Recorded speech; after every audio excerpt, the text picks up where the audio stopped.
नमस्कार, एक बार फिर से आपका स्वागत है। तो आज चुनाव का दिन भी है, लेकिन इन चुनाव के नतीजों में हम कहीं ये ना भूल जाएं कि देश दुख में है। चुनाव में तो कुछ लोग सुखी होंगे, कुछ लोग दुखी होंगे, लेकिन कोरोना की वजह से, कोरोना संक्रमण की वजह से आज पूरा देश दुखी है। और इसीलिए हम आप तक चुनाव की खबर भी लाएंगे, लेकिन लगातार हर बुलेटिन में शुरुआत कोरोना की खबरों से करेंगे, क्योंकि वो जानना बहुत जरूरी है।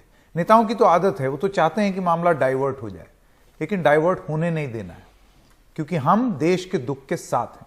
सौरभ शुक्ला हमारे साथ जुड़ गए हैं हमको और जानकारी देने के लिए। सौरभ, अगर आप हमें बता सकें, दिल्ली का हाल, उत्तर प्रदेश का हाल, ऑक्सीजन क्राइसिस किस तरीके से फैल रही है। हमने देखा कि दिल्ली के अस्पतालों में अब एक ऐसी स्थिति आ गई कि यहां लोग मरना शुरू हो गए हैं ऑक्सीजन की कमी से, और उसको इस तरीके से प्रदर्शित करना कि ये कोरोना से हुई मौत है। ये कोरोना की मौत नहीं है, ये ऑक्सीजन की कमी से हुई मौत है।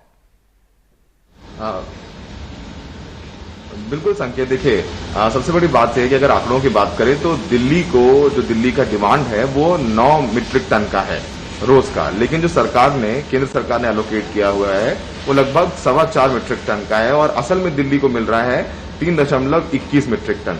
तो सोचिए कि लगभग 30 से 35% ही दिल्ली को सप्लाई हो रही है ऑक्सीजन की, जितनी की उसको जरूरत है, जिस वजह से तमाम अस्पताल जो हैं वो स्ट्रगल कर रहे हैं ऑक्सीजन के लिए। आप सोच लीजिए, मैक्स, गंगा राम, अपोलो जैसे अस्पताल तो हमसे संकेत उपाध्याय को, मनोरंजन भारती को, सौरभ शुक्ला को फोन करके बता देते हैं कि हमारे यहाँ ऑक्सीजन नहीं है, आप टीवी पे चला दीजिए।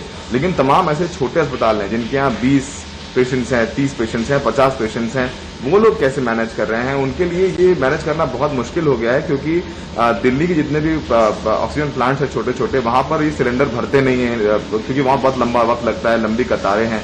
इधर गुरुग्राम में कई बड़े ऑक्सीजन प्लांट्स हैं, लेकिन गुरुग्राम प्रशासन ने आदेश दे दिया है कि गुरुग्राम में सिर्फ गुरुग्राम के ही लोगों को ही वो दिया जाएगा, ऑक्सीजन दी जाएगी जिनके पास गुरुग्राम का आधार कार्ड होगा, तभी उनको ऑक्सीजन दी जाएगी। और ये तमाम शहरों में होने लग गया है।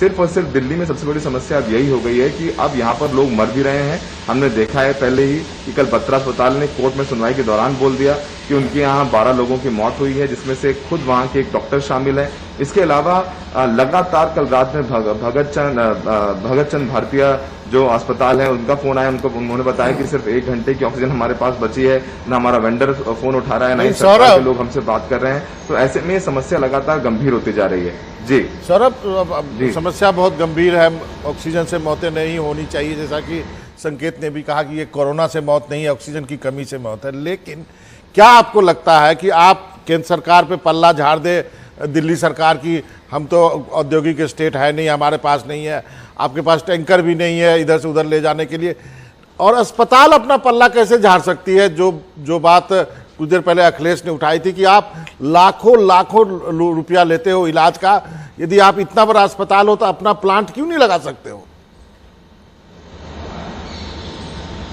देखिए, बिल्कुल सही बात की बाबा। सबसे बड़ी बात है, ना अस्पतालों ने तैयारी की, न केंद्र सरकार ने, न राज्य सरकार ने।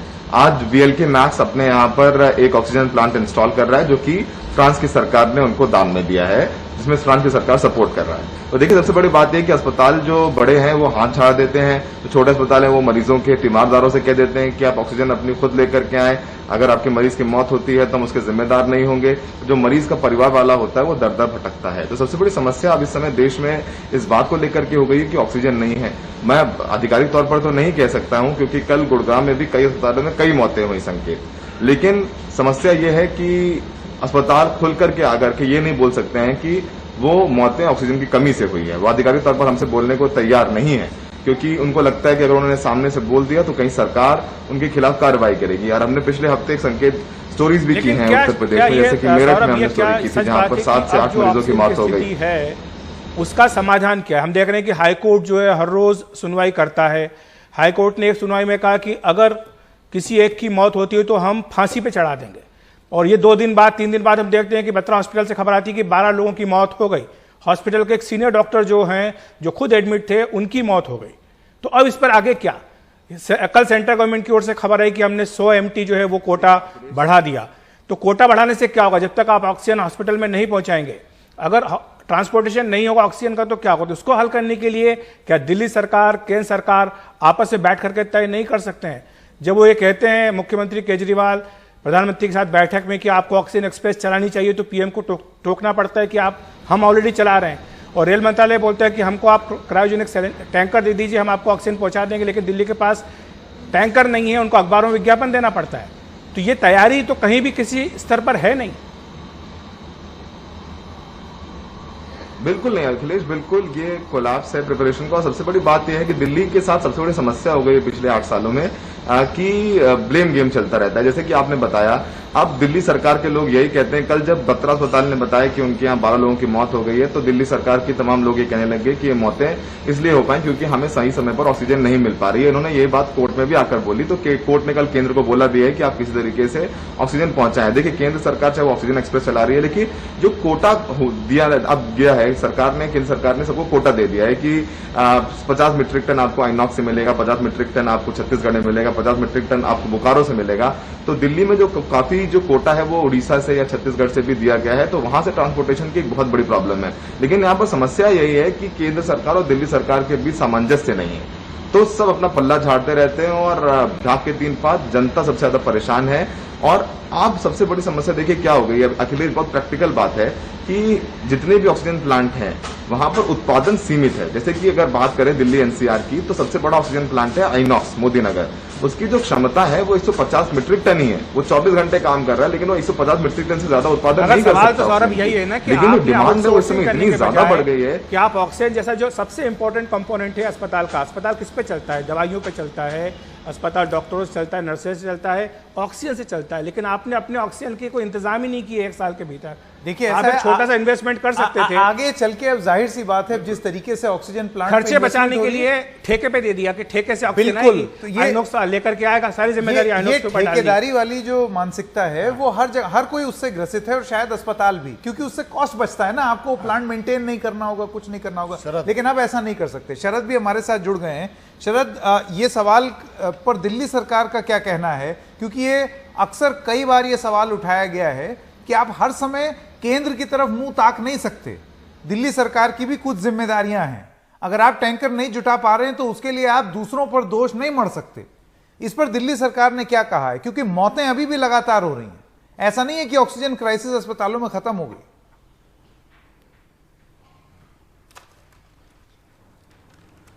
देखिए, दिल्ली सरकार का ये कहना है कि जो केंद्र है उसकी जिम्मेदारी है, क्योंकि दिल्ली के अंदर फैक्ट्री नहीं लगाई जा सकती है एनजीटी के नियमों के तहत। इस वजह से पूरी तरह से निर्भरता जो है वो दूसरे स्टेट की तरफ होगी ही होगी। साथ में दिल्ली सरकार का एक और बात कहना है, वो ये है, हालांकि इस समय में कोई भी बात जो है वो लॉजिकल नहीं लगेगी।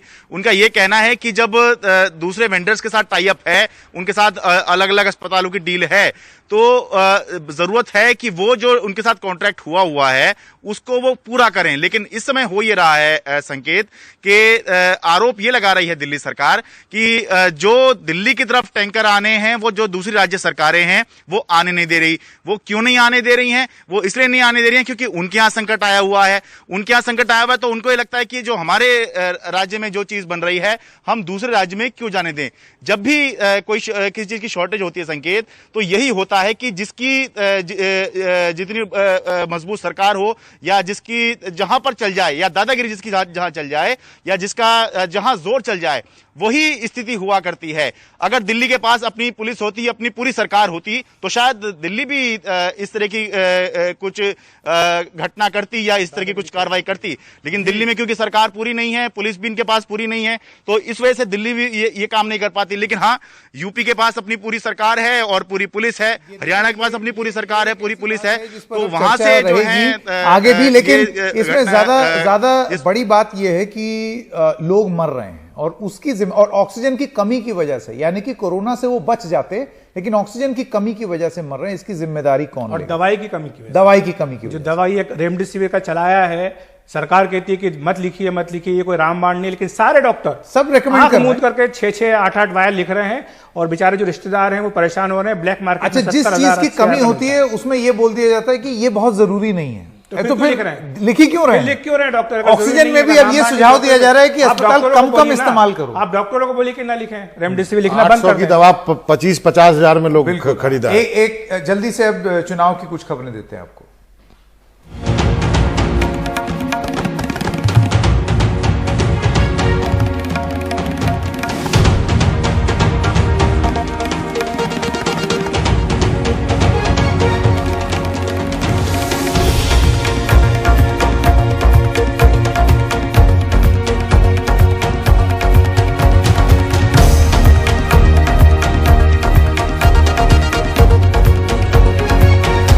तो आइए अब आपको पहले चुनाव के कुछ रुझान जो आ रहे हैं शुरुआती, उनके बारे में बता दें। और शुरुआत में ही एक चीज और बता दें, ये पोस्टल बैलेट्स हैं, यानी कि इन रुझानों पर आप अपनी प्रतिक्रिया या अपना मन बांटना अभी से शुरू ना कर दें, राय ना बनाए, अभी राय मत बनाइए। अभी ये मत सोच लीजिए कि हाँ यही जीत रहा है, क्योंकि ये बदल सकता है, पलट सकता है। और एक और चीज हेल्थ वार्निंग दे दें कि इस बार कोरोना की वजह से काउंटिंग और धीरे धीरे होगी, और क्योंकि धीरे धीरे होगी तो धीरे धीरे ही पता लगेगा कि कब तक चुनाव नतीजे आएंगे और किसके पक्ष में हवा होगी।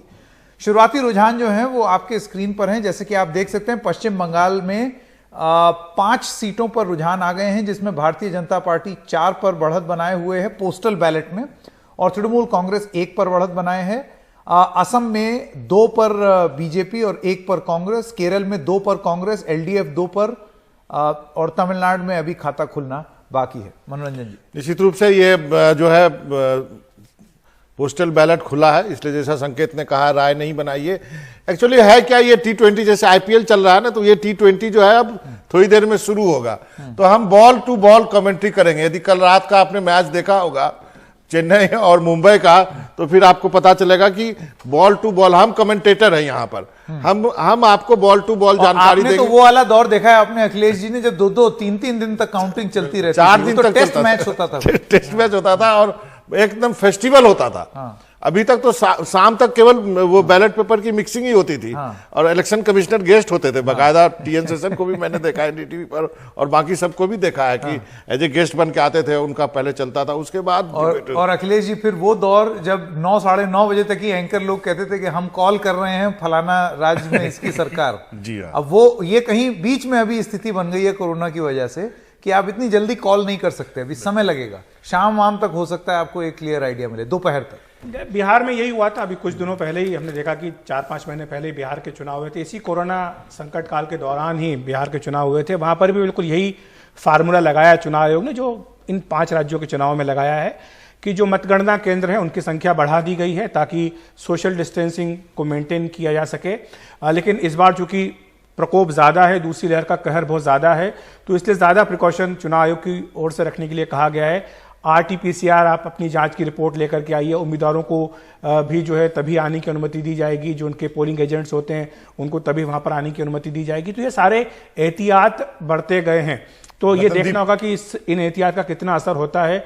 ये भी कह दिया गया है चुनाव आयोग की ओर से कि विक्ट्री प्रोसेशन बिल्कुल ना हो, यानी कोई भी विजय जुलूस ना निकाला जाए। और आपको बताऊं कि सिर्फ ये चुनाव नहीं है आज जिनकी मतगणना हो रही है, कई राज्यों में महत्वपूर्ण विधानसभा के बाइपोल्स भी हैं, और लोकसभा का भी एक बाइपोल है, और इसके अलावा उत्तर प्रदेश में भी जो है पंचायत चुनाव है, उनकी भी मतगणना है। तो कई सारे हैं चुनाव जिनके आज परिणाम आने हैं। रत्नदीप हमारे साथ जुड़ गए हैं। रत्नदीप, असम की स्थिति, सबसे पहले तो जाहिर सी बात है इन रुझानों पर आते हुए जो रुझान है उस पर बहुत ज्यादा टीका टिप्पणी नहीं की जा सकती, लेकिन राजनेता और उनके एक्सप्रेशंस, बॉडी लैंग्वेज, वो बहुत कुछ बयान कर देते हैं। नहीं, उसके पहले आपने जो एक मेल भेजा था सुबह कोरोना के केसेस के बारे में, उसको भी एक्सप्लेन कीजिए। जरूर, हम इस वक्त हैं गुवाहाटी के मुनीराम दीवान ट्रेड सेंटर के बाहर। ये जो कामरूप मेट्रो जिला है, जिस जिले में गुवाहाटी भी पड़ता है, वहां का सबसे बड़ा काउंटिंग सेंटर है। और आप देख सकते हैं मेरे पीछे ये पुलिस की गाड़ी जा रही है, जो हमें लगातार माइकिंग कर रही है कि जो जिन लोगों के पास परमिशन लेटर नहीं है वो यहाँ पे नहीं आ सकते हैं। और इलेक्शन कमीशन ने जो काउंटिंग एजेंट्स हैं, जो काउंटिंग ऑफिशियल्स हैं और कैंडिडेट है, उनका रैपिड एंटीजन टेस्ट करवाया है, और इसके बाद उस टेस्ट के रिपोर्ट के साथ ही, नेगेटिव रिपोर्ट के साथ ही यहाँ पे काउंटिंग सेंटर के अंदर वो जा चुके हैं, अंदर घुस गए हैं। ऑलरेडी जो खबर अंदर से आ रही है कि जो पोस्टल बैलेट है उसका काउंटिंग शुरू हो चुका है, क्योंकि इस बार पोस्टल बैलेट बहुत ज्यादा दिया गया था कोरोना काल के दौरान, इसलिए असम में पोस्टल बैलेट के जो संख्या है वो 414% ज्यादा है। तो पोस्टल बैलेट काउंटिंग में भी बहुत ज्यादा समय लगेगा। अंदर जो टेबल्स हैं, ईच कॉन्स्टिट्यूएंसी में, ईच काउंटिंग सेंटर में सिर्फ 7 टेबल लगाए गए हैं सोशल डिस्टेंसिंग करने के लिए। तो इस बार जब ईवीएम में काउंटिंग हो रहा है, मगर समय बहुत ज़्यादा लगेगा, ये इलेक्शन कमीशन के सूत्रों से हमें कहा गया है। तो जो रुझान पहले आएंगे वो पोस्टल बैलेट के आएंगे, मगर इसके बाद जो परिणाम आएंगे उनमें थोड़ा समय लगेगा। मगर अब अगर पॉलिटिक्स की बात करें तो असम के इस बार जो चुनाव है ये बहुत ही ऐसे सिचुएशन में हुआ जबकि असम में सीए के ऊपर प्रदर्शन के बाद बीजेपी ने एक बेनिफिशियरी पॉलिटिक्स भी की, बहुत सारे स्कीम्स लॉन्च किए, मगर कांग्रेस ने उसका काउंटर किया। जो एंटी बीजेपी पार्टीज है उसको एक जगह पे लाके महाजोट खड़ा कर दिया। और जो एग्जिट पोल्स हैं वो बीजेपी को एडवांटेज दे रही है, मगर हमने जो कैंपेन देखा, बीजेपी का कैंपेन हाई वोल्टेज कैंपेन था। प्रधानमंत्री नरेंद्र मोदी और अमित शाह दोनों असम में हर हफ्ते आ रहे थे, तीन चरणों में चुनाव थे इसके पहले, मगर कांग्रेस ने भी अपने दिग्गज नेताओं को उतारा था और एक कंसर्टेड एफर्ट में कैंपेन की थी। तो असम में पहले ये देखने की बात रहेगी कि कांग्रेस का महाजोट कितना फाइट दे पाएगा बीजेपी और उसके अलायंस को। उसके साथ ही जो एंटी सीए पार्टीज है, अखिल गोगोई का राज्य दल या फिर असम जातीय परिषद कितना वोट वो काट सकती है और किसका वोट वो काट रही है, वो एक देखने लायक बात रहेगी। और इससे भी बड़ा दिलचस्प जो मामला है ये है कि अगर बीजेपी आगे चल के सरकार बनाती है तो मुख्यमंत्री कौन बनेगा। कांग्रेस का भी कोई मुख्यमंत्री फेस कांग्रेस ने प्रोजेक्ट नहीं किया था, तो वो भी फेस किसी ने प्रोजेक्ट नहीं किया है असम में, तो इस वजह से रोचक होगा। लेकिन एग्जिट पोल सही होंगे या नहीं ये देखना होगा। अभी तक के रुझान आपको बता दें, इस पर कोई राय मत बनाइएगा। हम बार बार ये हेल्थ वार्निंग आपको दे रहे हैं क्योंकि अभी सिर्फ पोस्टल बैलेट खुले हैं और ये शुरुआती रुझान है, जिसमें आप देख सकते हैं कि असम में करीब 6 सीटों पर भारतीय जनता पार्टी आगे है।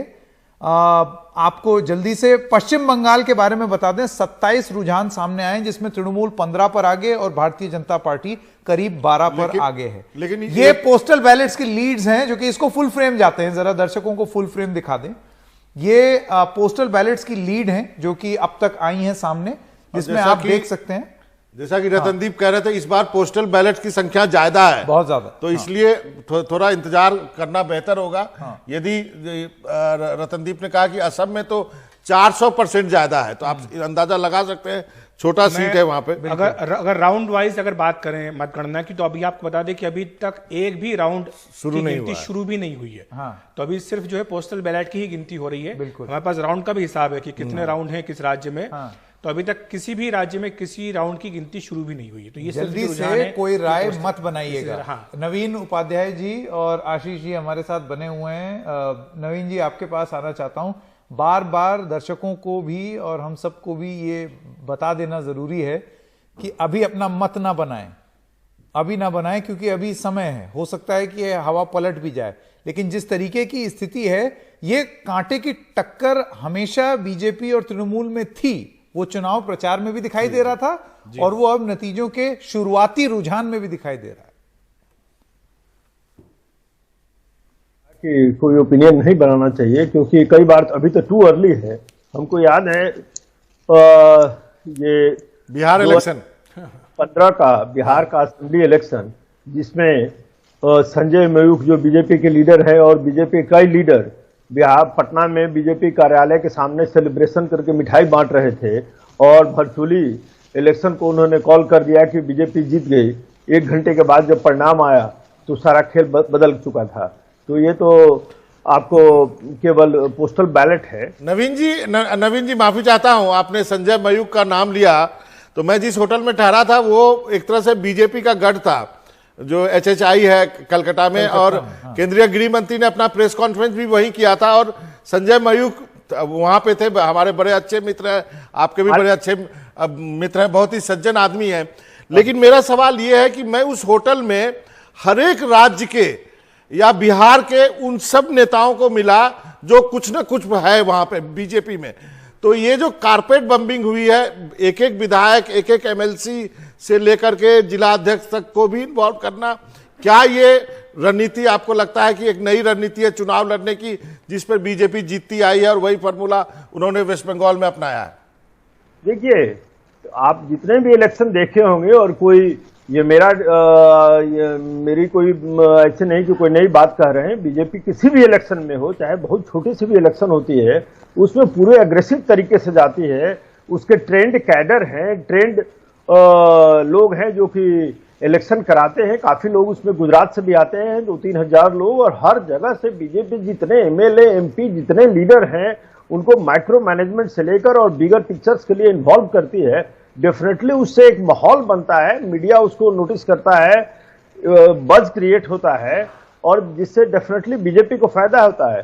टू द कंट्रेरी अगर आप देखिएगा तो कांग्रेस जो है, कांग्रेस लास्ट इलेक्शन का जब आपको डेट अनाउंस हो जाता है और टिकट डिस्ट्रीब्यूशन का लास्ट डे रहता है, तब इलेक्शन के बारे में कांग्रेस सोचना शुरू करती है। बाय द टाइम जो है ना मीडिया उसका नोटिस लगता है। कांग्रेस के बारे में एक कहावत है, मैं बता देता हूं।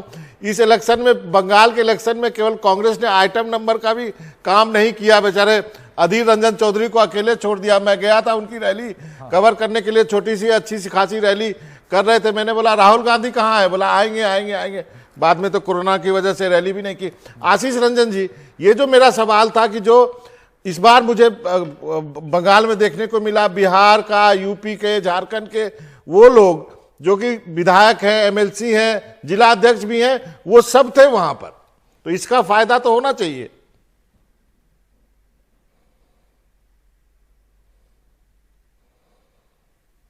जो पहले कह रहे थे, और आपकी आवाज नहीं आ रही थी, बोलिए। अभी आ रही है मेरी आवाज? एकदम ठीक आ रही है सर, बोलिए।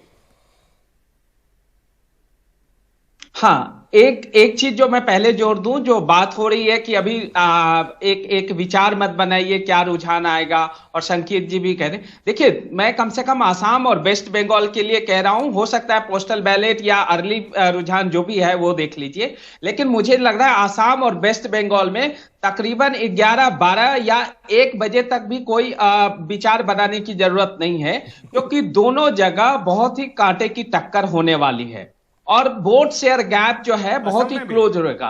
एक उदाहरण के तौर पर मैं बताऊं कि वेस्ट बंगाल में तो सब जानते हैं कि 40% बीजेपी को और 43% 2019 में टीएमसी को मिली थी। आसाम में जो करंट अलायंस है उसके अनुसार देखें तो दोनों अलायंस को, यानी कि एनडीए को, करंट एनडीए और करंट यूपीए जो है वहां पे आसाम में, दोनों के पास 46% वोट शेयर है 2019 के चुनाव के अकॉर्डिंगली। तो ये जो फाइट है ये दोनों काफी क्लोज होगा और इसीलिए उठापटक चलते रहेगा और इसीलिए परिणाम थोड़ा देर तक, रुझान थोड़ा क्लियर होगा। ये पहली बात। दूसरी बात जो बाबा आप पूछ रहे थे कि जो बाहर से लीडर आए हैं नहीं है, वेस्ट बंगाल को एक स्पेसिफिक दृष्टिकोण से देखिए। वहां पे क्या है, वेस्ट बंगाल हमेशा से एक party society, cadre based politics वहां लंबे समय से हो रही है और खासकर 1970 के दशक से ये बराबर अभी भी जारी है। बीजेपी जो इस मायने में इस बार बहुत ही यूनिक तरीके से चुनाव लड़ी है वो ये है कि आइडियोलॉजी, कैंपेन बीजेपी का अपना है, लीडर बीजेपी का टीएमसी से बोरो है और जो कैडर है और जो बड़े लेवल पे जो उनके वोटर हैं वो लेफ्ट के सपोर्टर हैं और लेफ्ट के कैडर हैं। तो ये अपने आप में अनोखा था और इसको सामंजस्य बनाने के लिए बीजेपी के पास कोई और विकल्प नहीं था सिवाय इसके कि वो सेंट्रल लीडरशिप का यूज करे और जहां भी उनके अपने जो बड़े बड़े नेता दूसरे स्टेट्स में हैं उनको ले जाके करे।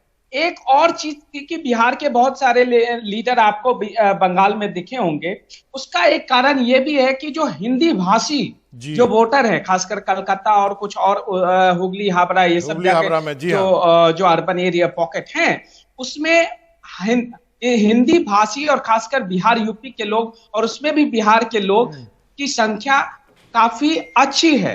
हालांकि पूरा आप देखेंगे नॉन बंगाली पॉपुलेशन जो है वो तकरीबन 11-12% के आसपास भी है और वो सब बीजेपी को वोट करने वाला है। हिंदी पॉपुलेशन करीब 5-6% के आसपास है। जो है आशीष जी का बड़ा बिल्कुल बिल्कुल, और वो करते आए हैं। भारतीय जनता पार्टी ने एक्सपेरिमेंट किया बंगाल में और उस एक्सपेरिमेंट को, उस प्रयोग को लागू करने के लिए जो फुट सोल्जर चाहिए था वो उन्होंने पूरा बिछाया उसको। और ये हिंदी भाषी वाला पॉइंट भी बहुत वैलिड है क्योंकि जितने भी हिंदी भाषी हैं वहां पे, हिंदी भाषी, गुजराती, मरवाड़ी, ये सब परंपरागत रूप से अब बीजेपी के वोटर पश्चिम बंगाल में बन चुके हैं। मनीष कुमार हमारे साथ अब जुड़ गए हैं। मनीष जी, शुरुआती रुझान बार बार फिर से दर्शकों को ये बताते हुए चलें कि ये शुरुआती रुझान ही है और अभी मनीष, ये आवाज आ रही है आपको? मनीष,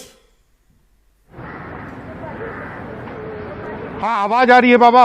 हाँ, हम यहाँ, आप बताइए वहाँ पे काउंटिंग तो अभी खैर पोस्टल बैलेट ही चल रहा है। पोस्टल बैलेट का शुरुआती जो रुझान है, बीजेपी 30, तृणमूल कांग्रेस 55 सीटें जो हैं उन पे काउंटिंग अभी उसके नतीजे आ रहे हैं।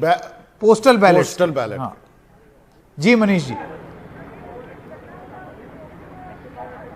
संकेत, पहले मैं आपको दिखाऊंगा कि हम यहाँ पर हरीश चटर्जी स्ट्रीट में हैं। ये जो गली है ये ममता बनर्जी का जो आवास है वो इसी गली में है। इस बार अमूमन जो होता था 2011-2016 में उनके घर के सामने मीडिया वालों के खड़े रहने के लिए व्यवस्था होती थी, लेकिन इस बार ये गली के चौराहे पर, ये गली जो है ये चालू गली है। मतलब यहाँ पे कि ऐसा नहीं है कि मुख्यमंत्री रहती हैं तो इस गली को बंद कर दिया गया है, जो आम लोग हैं वो आते जाते रहते हैं। लेकिन इस बार कोरोना के कारण आप कह सकते हैं कि सुरक्षा व्यवस्था थोड़ी ज़्यादा बंदोबस्त की गई है। आम लोगों का जो आना जाना होता था, जो पार्टी के समर्थक होते थे, वो इस बार ना के बराबर हैं यहाँ पर। और मैं आपको दिखाऊं कि ठीक ममता बनर्जी के घर के सामने ये काली मंदिर है। ये पूरे बंगाल का आप कहिए या कोलकाता का ये सबसे बड़ा आप टेम्पल है। लोग यहाँ पर आते हैं, बड़ी संख्या में आते हैं। लेकिन हाँ, कोरोना के कारण चूंकि यहाँ पे लॉकडाउन भी है इसलिए लोग कम हैं।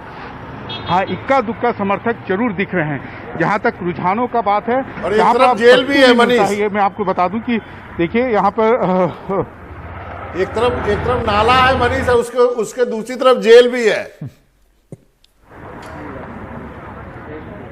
हाँ, यहाँ पर आप देख सकते हैं कि कई सारे हैं, छोटे छोटे ढाबे हैं जो गरीब हैं, जो वो यहाँ पर खा सकते हैं। यहाँ भी अभी आप देख सकते हैं क्योंकि अधिकांश दुकानें बंद हैं, लोग जो हैं वो यहाँ पर अभी सुबह में नाश्ते का दौर चल रहा है। चाय का भी दुकान खुला हुआ है क्योंकि अधिकांश जो इस इलाके के दुकान हैं या पूरे कोलकाता में अभी बंदी का दौर चल रहा है। यहाँ भी पार्शियल लॉकडाउन लगाया गया है और ये कहा जा रहा है कि आज के परिणाम आने के बाद हो सकता है कि इस लॉकडाउन को और सख्ती से लागू किया जाएगा। जहाँ तक चुनावी रुझानों का सवाल है बाबा, तो हर व्यक्ति का यही कहना है, वो चाहे बीजेपी के समर्थक हो या तृणमूल के, कि जब तक 292 सीटों के रुझान ना आ जाएं, ईवीएम के ट्रेंड्स ना आ जाएं, तब तक कुछ भी कहना जल्दीबाजी होगा। बाबा, सही कहा आपने मनीष, आपने पूरा बहुत अच्छे तरह से दिखाया आप जहाँ पे खड़े हैं। और जैसा आपने कहा कि वो जो गली है वो चालू गली है, बिहारी वर्ड है, लेकिन इसका मतलब है कि वो रास्ता खुला है। वो उसको कोई चीफ मिनिस्टर का घर है उस गली के एंड पे, तो ये नहीं है कि उसको बंद कर दिया गया हो, ऐसी बात नहीं है। ये बंगाल की राजनीति है, यही वजह है कि वहाँ का चीफ मिनिस्टर भी आपको हवाई चप्पल में मिलेगा और वहाँ का दूसरा लीडर भी उसी तरह से आपको राजनीति करते हुए मिलेगा। वो ये वहाँ के डीएनए में है, जो है राजनीति के डीएनए में है। तो निश्चित रूप से जब तक पूरे आंकड़े आने में, जैसा कि आशीष ने कहा कि 1-2 बजे तक तो कुछ बोलिए मत। हाँ, बिल्कुल नहीं बोलना चाहिए। हमको अभी शुरुआती रुझान आपको एक बार, जैसे कि आप स्क्रीन पर देख सकते हैं, तमिलनाडु और केरल की भी बात कर लें भाई। हाँ, जरूर। सिर्फ इसलिए कि वहां पर हिंदी भाषी कम है, इसका मतलब नहीं है कि हिंदी चैनल पर उनका जिक्र ना हो। वहां पर भी बड़ी रोचक, केरल बहुत महत्वपूर्ण है इस लिहाज से। देखिए कि जो एग्जिट पोल की भविष्यवाणी है वो ये कह रही है कि एलडीएफ सत्ता में वापसी कर सकता है। ये एग्जिट पोल की भविष्यवाणी है।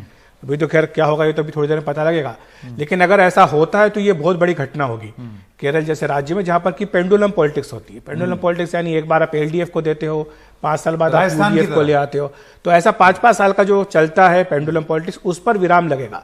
और दूसरा ये लगेगा पिनराई विजयन, जो कि मुख्यमंत्री हैं केरल के, उनकी लीडरशिप पर एक तरह से ठप्पा लगेगा अगर वो एलडीएफ दोबारा जीत हासिल करता है, क्योंकि उनके बारे में ये कहा जाता है कि वो एक तरह के डुअर है, यानी वो बातें कम करते हैं, काम ज्यादा करते हैं। तो वो उनके काम करने की शैली पर एक तरह से मोहर लगेगी। पिछले 1 साल से जो कोरोना संकट चला है, देश भर में केरल मॉडल की खूब चर्चा हुई कि केरल मॉडल में किस तरह से इसको कंट्रोल में लाया गया। और अभी भी जब वहां पर मतदान हो चुका है, मतगणना होनी थी, नतीजों की प्रतीक्षा हो रही थी, उसी के 2 दिन पहले एक तस्वीर आई है जो विजयन ने खुद ट्वीट करके बताया कि वहां पर किस तरह से एक कंट्रोल सेंटर बनाया गया है ऑक्सीजन सप्लाई करने के लिए, कि कहां पर, किस जिले में, किस अस्पताल में कितनी ऑक्सीजन का भी स्टोर है, कितनी उनको जरूरत है, उसकी रियल टाइम मॉनिटरिंग हो रही है। एक डैशबोर्ड तैयार किया गया है और रियल टाइम डेटा के साथ उसकी मॉनिटरिंग हो रही है। अब वो केरल मॉडल एक वो है कि देखिए कि ऑक्सीजन की वहां पर कोई कमी नहीं है, वो दूसरे राज्यों में ऑक्सीजन भेज रहा है। तो ये एक अपने आप में दिखाया था किस तरह का मैनेजमेंट उन्होंने किया है। तो ये शायद अगर वो जीतते हैं तो ये उनके काम के ऊपर एक बड़ी उपलब्धि होगी। और दूसरा कांग्रेस के लिए बहुत ही निराशाजनक होगा अगर एलडीएफ जीतती है, क्योंकि अभी जो लोकसभा चुनाव 1.5 साल पहले हुए थे 19 सीटें कांग्रेस पार्टी ने वहां जीती थी। राहुल गांधी जिनके बारे में कहा जा रहा है कि वो दोबारा कांग्रेस के अध्यक्ष बन सकते हैं, वो वहीं से वायनाड से एमपी हैं। अगर एलडीएफ जीतती है, अगर कांग्रेस पार्टी नहीं आ पाती सत्ता में, तो ये राहुल गांधी की लीडरशिप के ऊपर भी एक बहुत बड़ा सवाल खड़ा कर देगा। थोड़ी सी बात तमिलनाडु की भी कर लें। जी हाँ, कि वहां पर डीएमके, हैं। तमिलनाडु के भी आंकड़े जल्दी से आपको बता दें। वहां पर डीएमके इन शुरुआती रुझानों में, पोस्टल बैलेट्स के रुझानों में थोड़ी सी आगे दिख रही है। डीएमके 10 सीट पर आगे और एडीएमके 6। एडीएमके का मनोरंजन जी ये कहा जा रहा था कि जयललिता के, सबसे पहली बात तो ये पहला चुनाव है जिसमें तमिलनाडु के जो दोनों पेट्रियार्क्स भी नहीं है वो नहीं है, ना करुणानिधि ना जयललिता।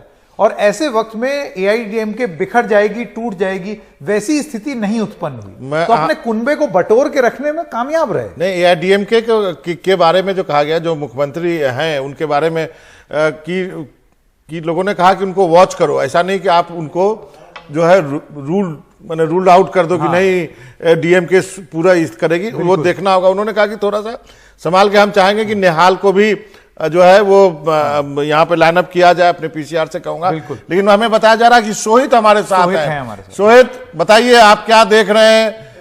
कुछ लोग आए, नहीं आए, क्या पता चला है आपको? और सोहित ने आपसे कुछ देर पहले जो आंकड़े भेजे हैं बहुत ही दिलचस्प आंकड़े हैं। देखिए, जिस तरह के शुरुआती रुझान आए हैं, जरूर थोड़ी सी हलचल हुई है। एक दो जो नेता हैं वो यहाँ पर आए हुए हैं। ये पीछे की तरफ मैं आपको बता दूं, ये जो अग्रवाल हाउस दिख रहा है, इसी में चौथी मंजिल पर कहीं ना कहीं अब मीडिया के लिए जगह बनाई जा रही है, जो हमें बताया गया है। और वहीं पर कुछ स्पोक्स पर्सन कुछ समय में पहुंचेंगे जो यहाँ पर आएंगे। लेकिन फिलहाल अगर आप देखेंगे तो मेरे पीछे की तरफ आपको नजर आएगा कि अभी भी भीड़ नहीं है। मीडिया कर्मी ही बड़े पैमाने पर यहाँ पर मौजूद हैं। लेकिन कहीं ना कहीं जिस तरह से बीजेपी, हालांकि हम जैसे कि बार बार कह रहे हैं कि पोस्टल बैलेट्स की ही गिनती हो रही है और ये काफ़ी जल्दबाजी होगी, लेकिन जो भी आंकड़े सामने आ रहे हैं बाबा, वो कहीं ना कहीं बीजेपी के लिए तो राहत के आंकड़े फिलहाल के लिए तो नज़र आ रहे हैं। जिस तरह से उनकी ओर से दावा किया जा रहा था, या जिस तरह से उनकी ओर से जो पूरी आप कह सकते कैंपेनिंग की गई, प्रधानमंत्री हो, गृह मंत्री हो, उत्तर प्रदेश के मुख्यमंत्री हो, अलग अलग तरह से हमने देखा कि पूरी ताकत झोंक दी गई थी एक ऐसे राज्य में जहां पर पिछली बार उन्हें केवल 3 सीटें मिली थी। लेकिन 2019 लोकसभा चुनाव के बाद जिस तरह से हालात बदले हैं, यहाँ पर हमने देखा है कि बीजेपी ने पूरी ताकत झोंकी थी। तो जैसे जैसे दिन आगे बढ़ेगा देखना होगा कि क्या कुछ होता है। फिलहाल भीड़ नहीं है, लेकिन नेताओं के आने का सिलसिला अब धीरे धीरे शुरू हो चुका है। स्थानीय नेता हो, प्रवक्ता हो, वो अब पहुंचने लगे हैं। और जब वो पहुंचते हैं, क्या कुछ वो कहते हैं, वो भी फिलहाल बात नहीं कर रहे हैं। उनका भी कहना है कि एक बार और रुझान सामने आ जाए, एक बार थोड़ी सी तस्वीर साफ हो, तब इंटरेस्टिंग आंकड़े भेजे थे जिसमें ये कहा था कि जब चुनाव की घोषणा हुई थी तब बंगाल में कितने मामले थे, जब पहला चरण दूसरे चरण का चुनाव हुआ तब कितने मामले थे, और जब आखिरी चरण हुआ तब कितने मामले थे। तो ये जो ट्रेंड है ये दिख रहा है। जाहिर सी बात है कि वहाँ पर मामले लगातार बढ़े हैं। इससे और क्या निकल करके आता है? ये जो आपने आंकड़े भेजे, इससे क्या दिखता है कि क्या जो प्रचार हुआ उस दौरान बिल्कुल भी जो सावधानी नहीं बरती गई, उसका भी असर दिखा है कि वहाँ पर कोरोना के मामले लगातार बढ़े हैं? जी बिल्कुल अखिलेश जी, देखिए जिस दिन चुनाव का ऐलान किया गया था और जिस आखिरी फेज यानी 8वें चरण का जब मतदान हुआ, उसके बीच में 21 गुना आप कह सकते हैं 21% जो मामले हैं, 21 गुना मामले जो हैं वो यहाँ पर बढ़े हैं। जैसे कि 26 फरवरी को जब पोल अनाउंस किया गया था कि 8 चरण में पश्चिम बंगाल में चुनाव होंगे, उस दिन एक दिन में 216 मामले सामने आए थे और 3 लोगों की मौत हुई थी। एक्टिव मामले भी जो थे वो 3343 थे। 29 अप्रैल की बात करें यानी 8वें चरण की बात करें तो डेली केसेस 17,403 हो गए। एक दिन में 89 लोगों की मौत हुई और जो एक्टिव केसेस हैं 1,10,291 पहुंच गए। यानी सोचिए कहाँ 3,000 और कहाँ 1 लाख से ज़्यादा मामले सामने आए हैं। और पिछले 24 घंटों की भी अगर बात करूं तो 17,512 मामले सामने आए हैं। 103 लोगों की मौत हुई है जो 24 घंटों में सबसे ज़्यादा है। तो चुनाव का कहीं ना कहीं यहाँ पर असर देखने मिला है। 8 चरणों में अगर 21 गुना अगर मामले बढ़ते हैं तो आप समझ सकते हो। हमने देखा कि कितने बड़े पैमाने पर यहाँ पर भीड़ थी और किस तरह से उसके बाद अदालत की ओर से इलेक्शन कमीशन को फटकार भी लगाई गई थी। तो कहीं ना कहीं उसका असर ज़रूर देखने मिला है। अब आज के बाद क्या कुछ किया जाता है, जैसे कि इससे पहले मनीष सर भी बता रहे थे कि जो फोर्सेस यहाँ पर लगे हुए हैं फिलहाल वो इलेक्शन की तरफ उनका पूरा आप कह सकते हैं कि उनका फोकस है। लेकिन जब आज नतीजे आएंगे उसके बाद आगे जब चीज़ें बढ़ेंगी, क्योंकि एक पार्शियल लॉकडाउन यहाँ पर लगाया गया है लेकिन उतना असर उसका भी यहाँ पर देखने नहीं मिल रहा है। मैं आपको बता दूं कि जो जितने मैं यहाँ पर घुमा हूँ इतना असर पार्शियल लॉकडाउन का नहीं देखने मिल रहा है जो दूसरे राज्यों में देखने मिलता है। तो क्या आज के बाद और सख्ती लाई जाती है, क्योंकि अगर इसी तरह से मामले बढ़ते हैं सारे राज्यों में, और इस चीज को लेकर के खासी चर्चा भी थी कि ये कितनी बड़ी बेईमानी होगी अगर आप 2 मई के नतीजों के बाद ये बोलेंगे कि अब सख्ती लगानी चाहिए। मैंने कहा मतलब उससे पहले लोग मरते चले जाएं कोई मतलब नहीं। ये वैसा ही है जैसा कि पेट्रोल और डीजल के दाम होते हैं। हाँ। जब चुनाव नजदीक आता है तब दाम बढ़ने बंद हो जाते हैं। हाँ। अब जैसे ही आज रिजल्ट आएगा उसके बाद एकदम से बढ़ना शुरू। मैं सोहित से एकदम आश्चर्यचकित नहीं हूं। जो जैसे सोहित बोल रहा है वो वैसा महसूस कर रहा है। वो सोच के गया होगा कि थोड़ा वहां पे मास्क होगा, 2 डबल ट्रिपल मास्क होगा, थोड़ा लोग दूर दूर रहेंगे, कम लोग दिखाई देंगे। हाँ। नहीं भाई वैसा नहीं था। मैं तो सुबह से वही बोलने की कोशिश कर रहा हूँ कि वहां पे जब मैं फर्स्ट टाइम गया था तो मास्क भी नहीं था भाई साहब। जैसे नेहाल अभी कुछ देर पहले बोल रहे थे कि जब वो एक ढाबे पर रुके चाय पीने के लिए तो उन्होंने और कैमरामैन ने 2-2 मास्क लगाए हुए थे तो लोग उनको ऐसा देख रहे थे जैसे मंगल ग्रह से आए हो। तो ये एक दिखाता है किस तरह की मानसिकता हम लोगों के गांव में फैजाबाद में वहां पर कोई अगर मास्क से पहन के आ जाए तो उसको ऑटो वाले ज्यादा पैसा बताते हैं कि बड़ा कोई विलायती है मास्क वास्क पहने हुए। हालत तो ये है। जी तो लोगों का भी सोचने का तरीका बदलना, और अब नहीं समझेंगे तो कब समझेंगे। एक छोटे से ब्रेक के लिए रुक रहे हैं, चुनावी कवरेज जारी रहेगी ब्रेक के बाद।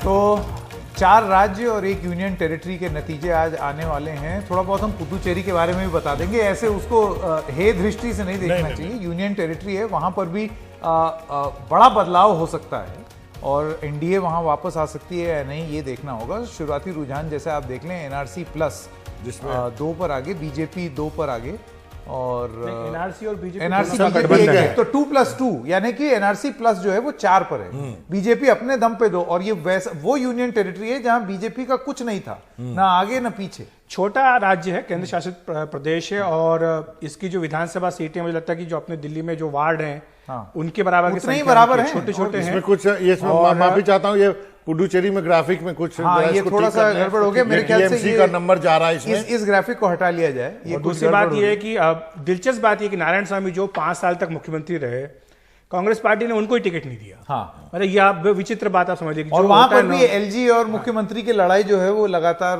बनी हुई थी। लेकिन वो जो एलजी थी जो कि पूरी मुहिम छेड़ी हुई थी वो खुद कहां चली गई अभी यही नहीं मालूम। वो किरण बेदी उनको हटा दिया गया, बीजेपी ने सोच समझ करके रणनीति के तहत उनको हटाया था। और मुझे लगता है कि उस रणनीति का बीजेपी को कुछ हद तक फायदा भी मिला है। वो चाहते हैं लेकिन हम इस विश्लेषण को इसलिए रोक के रखेंगे क्योंकि वही सेम फॉर्मूला, ये भी पोस्टल बैलेट्स हैं तो इसमें हम कुछ कह नहीं सकते। बहरहाल जैसे कि आप देख सकते हैं लगभग 100 सीटों पर रुझान आता हुआ दिख रहा है, पोस्टल बैलेट्स का ही सही, लेकिन उसमें टीएमसी की मामूली बढ़त और बीजेपी एकदम नेक एंड नेक, बिल्कुल एकदम टीएमसी के पीछे, और ये लगातार ऊपर नीचे जा रहा है। पिछले 40 मिनट से तो हम यही देख रहे हैं। एक मैसेज मुझे आया है एक नेता की ओर से, उन्होंने कहा है कि अगर आप ये बोलते हैं कि मास्क लगा करके लोग नहीं गए, एग्जाम्पल सेट नहीं किया, तो आप लोग मास्क क्यों नहीं लगाते हैं? आप लोग मास्क लगा करके बात क्यों नहीं कर रहे? अगर आप खुद मास्क पहन करके बात करेंगे तो शायद ये बात ज्यादा दम आएगी आपकी। सामाजिक दूरी बनाए हुए हैं ना, एक सामाजिक दूरी बनाई हुई है, कंट्रोल्ड एटमॉस्फेयर में आप बात कर रहे होते, तो उनका ये कहना था कि ठीक है, उन्होंने अपनी एक चुटकी लेने एनडीटीवी के किसी रिपोर्टर को दिखा दें जो कि डबल मास्क ना पहना हुआ हो, जो कि फील्ड पर हो। नेताजी को ये बता दिया जाए। खैर, शोएब दानियाल हमारे साथ अब जुड़ गए हैं। शोएब जी, हाँ ये देखिए, ये हम कैमरे में भी दिखा दें नेताजी को कि कितने दूर दूर बैठे हैं। देखिए 2 गज की दूरी, 2 गज से भी ज्यादा दूरी है और मास्क यही है, जैसे ही उठेंगे तुरंत इसको पहन लेंगे। शोएब दानियाल हमारे साथ बने हुए हैं। शोएब दानियाल के पास वापस जाएंगे अब से थोड़ी देर में, लेकिन मनोरंजन भारती जी, मैं आपसे ये जानना चाहता हूं, आपने बोला कि from no mask to all mask, ये बदलाव आपने बंगाल में आते हुए देखा, लेकिन मैं आपसे ये जानना चाहता हूं कि ये कितनी बड़ी बेईमानी होगी कि अगर आज 2 मई के बाद हम चाहें तो इस पर बहस भी कर सकते हैं, एक शर्त भी लगा सकते हैं कि क्या सख्त लॉकडाउन केंद्र लेवल पर या राज्यों के लेवल पर 2 मई के बाद लग सकता है, और अगर लगेगा तो ये कितनी बड़ी बेईमानी होगी? नहीं, देखिए, लॉकडाउन मुझे नहीं लगता कि अब ये करीब करीब सभी लोग मानेंगे कि लॉकडाउन एकमात्र हल नहीं है। लॉकडाउन देखिए दिल्ली में लगातार चल ही रहा है ना। हाँ, 30% से जो है वो संक्रमण कम हो नहीं रहा है। करेक्ट। तीसरा हफ्ता है ये लॉकडाउन का। हाँ, दिल्ली में बिल्कुल। तो आप वैक्सीनेट कीजिए, वो सबसे ज्यादा अच्छा उपाय, जितने जल्दी वैक्सीनेट करेंगे। अब दिक्कत ये है कि बिहार, बंगाल जैसे जगहों में, दिल्ली की तो बात अलग है कि दिल्ली में तो आप हो हल्ला कर देंगे, वहां से ना रिपोर्ट होता है, ना कितने डेथ में, ये रिपोर्ट नहीं होता है, जो सरकार सब चीज कंट्रोल करती है। अब बिहार में मालूम नहीं कितने वैक्सीन लग रहे हैं, नहीं लग रहे, कितने है नहीं है। वही हाल बंगाल का भी है।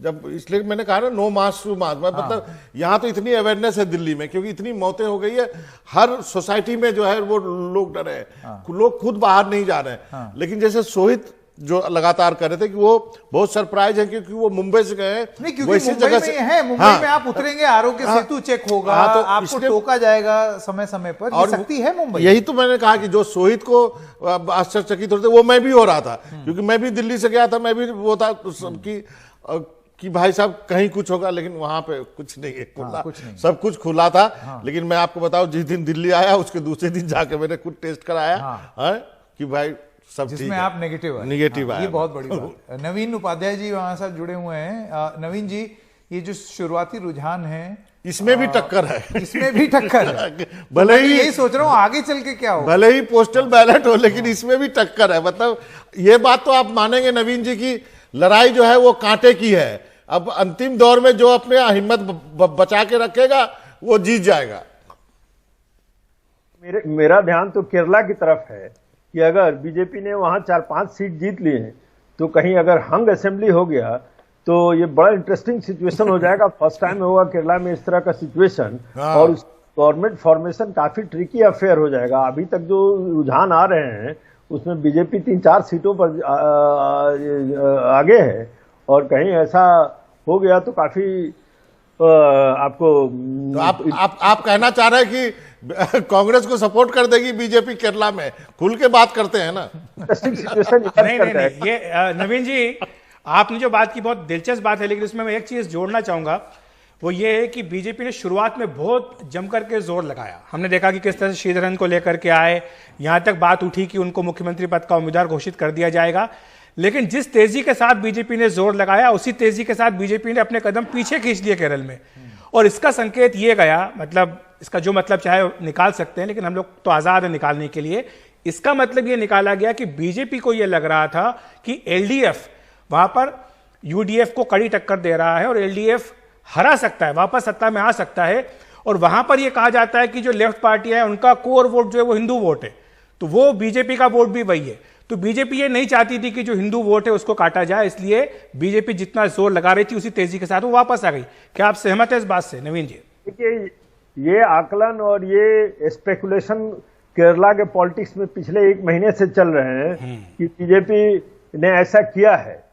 देखिए, हो भी सकता है, लेकिन बीजेपी का कोई बहुत ऐसा बड़ा इन्फ्लुएंस नहीं है कि बीजेपी वहां की पूरी राजनीति को इस तरीके से इन्फ्लुएंस कर सकती है। और मेरी जो जानकारी रही है, जैसा बीजेपी को हम समझते रहे हैं, बीजेपी की इस तरह की राजनीति नहीं करती। बीजेपी जाती है whole hog to win election. और अब बताइए, वैसी पार्टी जो कि अमित शाह बार बार कह रहे हैं कि बंगाल के बाद वो केरला जीतने की कोशिश करेंगे, तो हम इस बात से बहुत ज्यादा सहमत नहीं है कि वो कॉम्प्रोमाइज कर लेंगे और केवल कुछ सीटों के लिए अपने कैडर को जिस तरीके से मोबिलाइज कर रहे थे वो नहीं करते। लेकिन वोटों का प्रतिशत बीजेपी का लगातार बढ़ रहा है केरल में, ये एक जरूर निश्चित तौर पर एक चिंता की बात होगी एलडीएफ यूडीएफ के लिए। Yes, definitely. और आप केवल बंगाल का एग्जांपल देखिए, कहां से कहां बीजेपी 2 इलेक्शन के बाद आकर खड़ी है। तो बीजेपी आई थिंक ये हम नहीं सहमत है, बहुत ज्यादा इससे सहमत नहीं। लेकिन देखिए, पॉलिटिकल स्पेकुलेशन लगाए जाते हैं और ये लगाए जाते रहेंगे, क्योंकि कास्ट जिस तरह का यही स्पेकुलेशन पंजाब में भी लगाया गया था, अगर आपको याद हो तो यही सेम टू सेम पंजाब में भी यही बात हुई थी।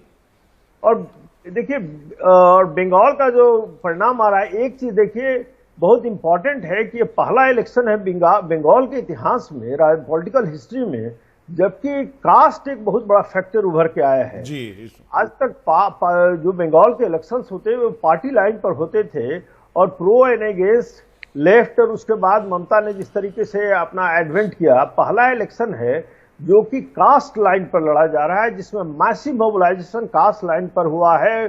दोनों पार्टियों ने जो 25-26% जो SC/ST के वोटर हैं उनको रुझान करने के लिए तरह तरह के तिकड़म किए और ओबीसी को एक मोबिलाइज करने की कोशिश की गई, क्योंकि बंगाल में ट्रेडिशनली माना जाता था कि ओबीसी पॉलिटिक्स का कोई स्कोप नहीं है। बीजेपी ने इसको स्टेप अप किया, इस कैंपेन को, और SC/ST को साथ लाने की कोशिश की। तो ये देखना है कि ये राजनीति बंगाल में कितना रंग लाती है। नवीन जी, बीजेपी ने इसको सोशल इंजीनियरिंग कहा, लोगों ने इसको आइडेंटिटी पॉलिटिक्स कहा। यहाँ पे आशीष को लाना चाहूंगा। आशीष, जो वोट बैंक जो क्रिएट किया बीजेपी ने वहां पर, खासकर यदि मटुआ समाज की बात करें या फिर कुछ और जातियों की बात करें, तो वो एक आइडेंटिटी पॉलिटिक्स शुरू की। यदि गोरखा की बात करें, चाहे महतो समाज की बात करें, जिसके लिए तृणमूल कांग्रेस के लिए झारखंड के मुख्यमंत्री ने प्रचार किया, तो दोनों तरफ से किया गया। लेकिन इस आइडेंटिटी पॉलिटिक्स में बीजेपी लीड लेती हुई दिख रही है। जैसे यदि राजवंशी की बात करो या मतवा की बात करो। देखिए, दो महत्वपूर्ण चीज है। एक थ्योरेटिकल पर्सपेक्टिव से देखिए तो आखिर ऐसा क्यों हो रहा है। आइडेंटिटी पॉलिटिक्स एक ऐसी चीज है जो ऐसा नहीं है कि आइडेंटिटी पॉलिटिक्स नहीं होता है, हर जगह, हर स्टेट में, हर चुनाव में होता है। दरअसल बंगाल इसलिए थोड़ा सा अलग था कि वहां पे आइडेंटिटी जो थी वो कास्ट के बजाय क्लास एक आइडेंटिटी इमर्ज की थी, खासकर लेफ्ट की राजनीति के तहत। जो ऑपरेशन बरगा 70 के दशक में हुआ था, उसमें जो लैंड रिफॉर्म हुए थे, सबसे बड़ा बेनिफिट जो है उसके SC कम्युनिटी को मिला था, जो कि जिसमें मतवाज भी आते हैं और राजवंशी भी कुछ हद तक के लोग वो आते हैं। तो ये इन लोगों को लैंड रिफॉर्म से सबसे ज्यादा बेनिफिट मिला था। तो जो एक आइडेंटिटी पॉलिटिक्स आप देखेंगे 80 और 90 के दशक में, खासकर साउथ इंडिया में 70 और 80 के दशक, 90 के दशक में नॉर्थ इंडिया में बिहार यूपी के जगह पे हुई थी, वो वैसी राजनीति लोअर कास्ट की जो अपसर्ज है, मतलब कि अंडर प्रिविलेज कास्ट की, वो बंगाल में नहीं दिखी, क्योंकि क्लास बेस्ड राजनीति वहां पे हो गई। आशीष, आप इस बात की तो दाद देंगे बीजेपी को कि उन्होंने ये निकाला कि राजवंशी, जिनका करीब 25 सीटों पे दबदबा है, चाहे फिर गोरखा के 15 लाख वोट हो, चाहे मतुआ समाज के वोट हो, जो कि ये सबको मिला दे तो 60-70 सीटें होती हैं, जिसके लिए प्रधानमंत्री बांग्लादेश गए और वहां जाके उन्होंने उस मंदिर में पूजा की। ये एक बड़ी बात थी उनके लिए।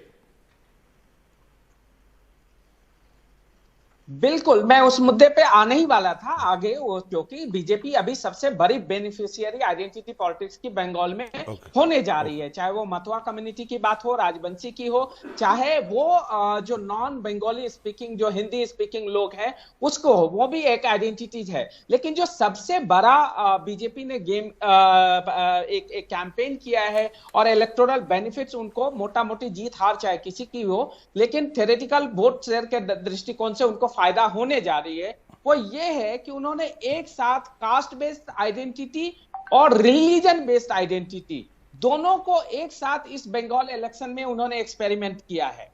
तो ये जो है उन्होंने माइक्रो लेवल पे राजवंशी हो, चाहे वो मतवाज कम्युनिटी हो, चाहे वो हिंदी स्पीकिंग लोग हो, उसको कम्युनिट किया है। और मैक्रो लेवल पे उन्होंने मुस्लिम अपीजमेंट के नाम पे एक तरीके से टीएमसी को काउंटर करने की कोशिश किया है। तो रिलीजियस आइडेंटिटी और कास्ट की आइडेंटिटी दोनों को एक तरीके से बहुत बड़े पैमाने पे, और मैं ये कह रहा हूं एक हद तक सफल तरीके से उन्होंने यूज किया है। अब वो जीत हार जो भी होगी, वो तो कुछ वोट शेयर का आंकड़ा है, वो उस पर हम बाद में बातचीत कर लेंगे। लेकिन मुझे जो मेरा अपना मोटा मोटी अनुमान है, इस आइडेंटिटी पॉलिटिक्स में बीजेपी खासकर अभी तक तो सफल रही है। जी हाँ, जरूर लीड करेगी ये आइडेंटिटी पॉलिटिक्स जो है।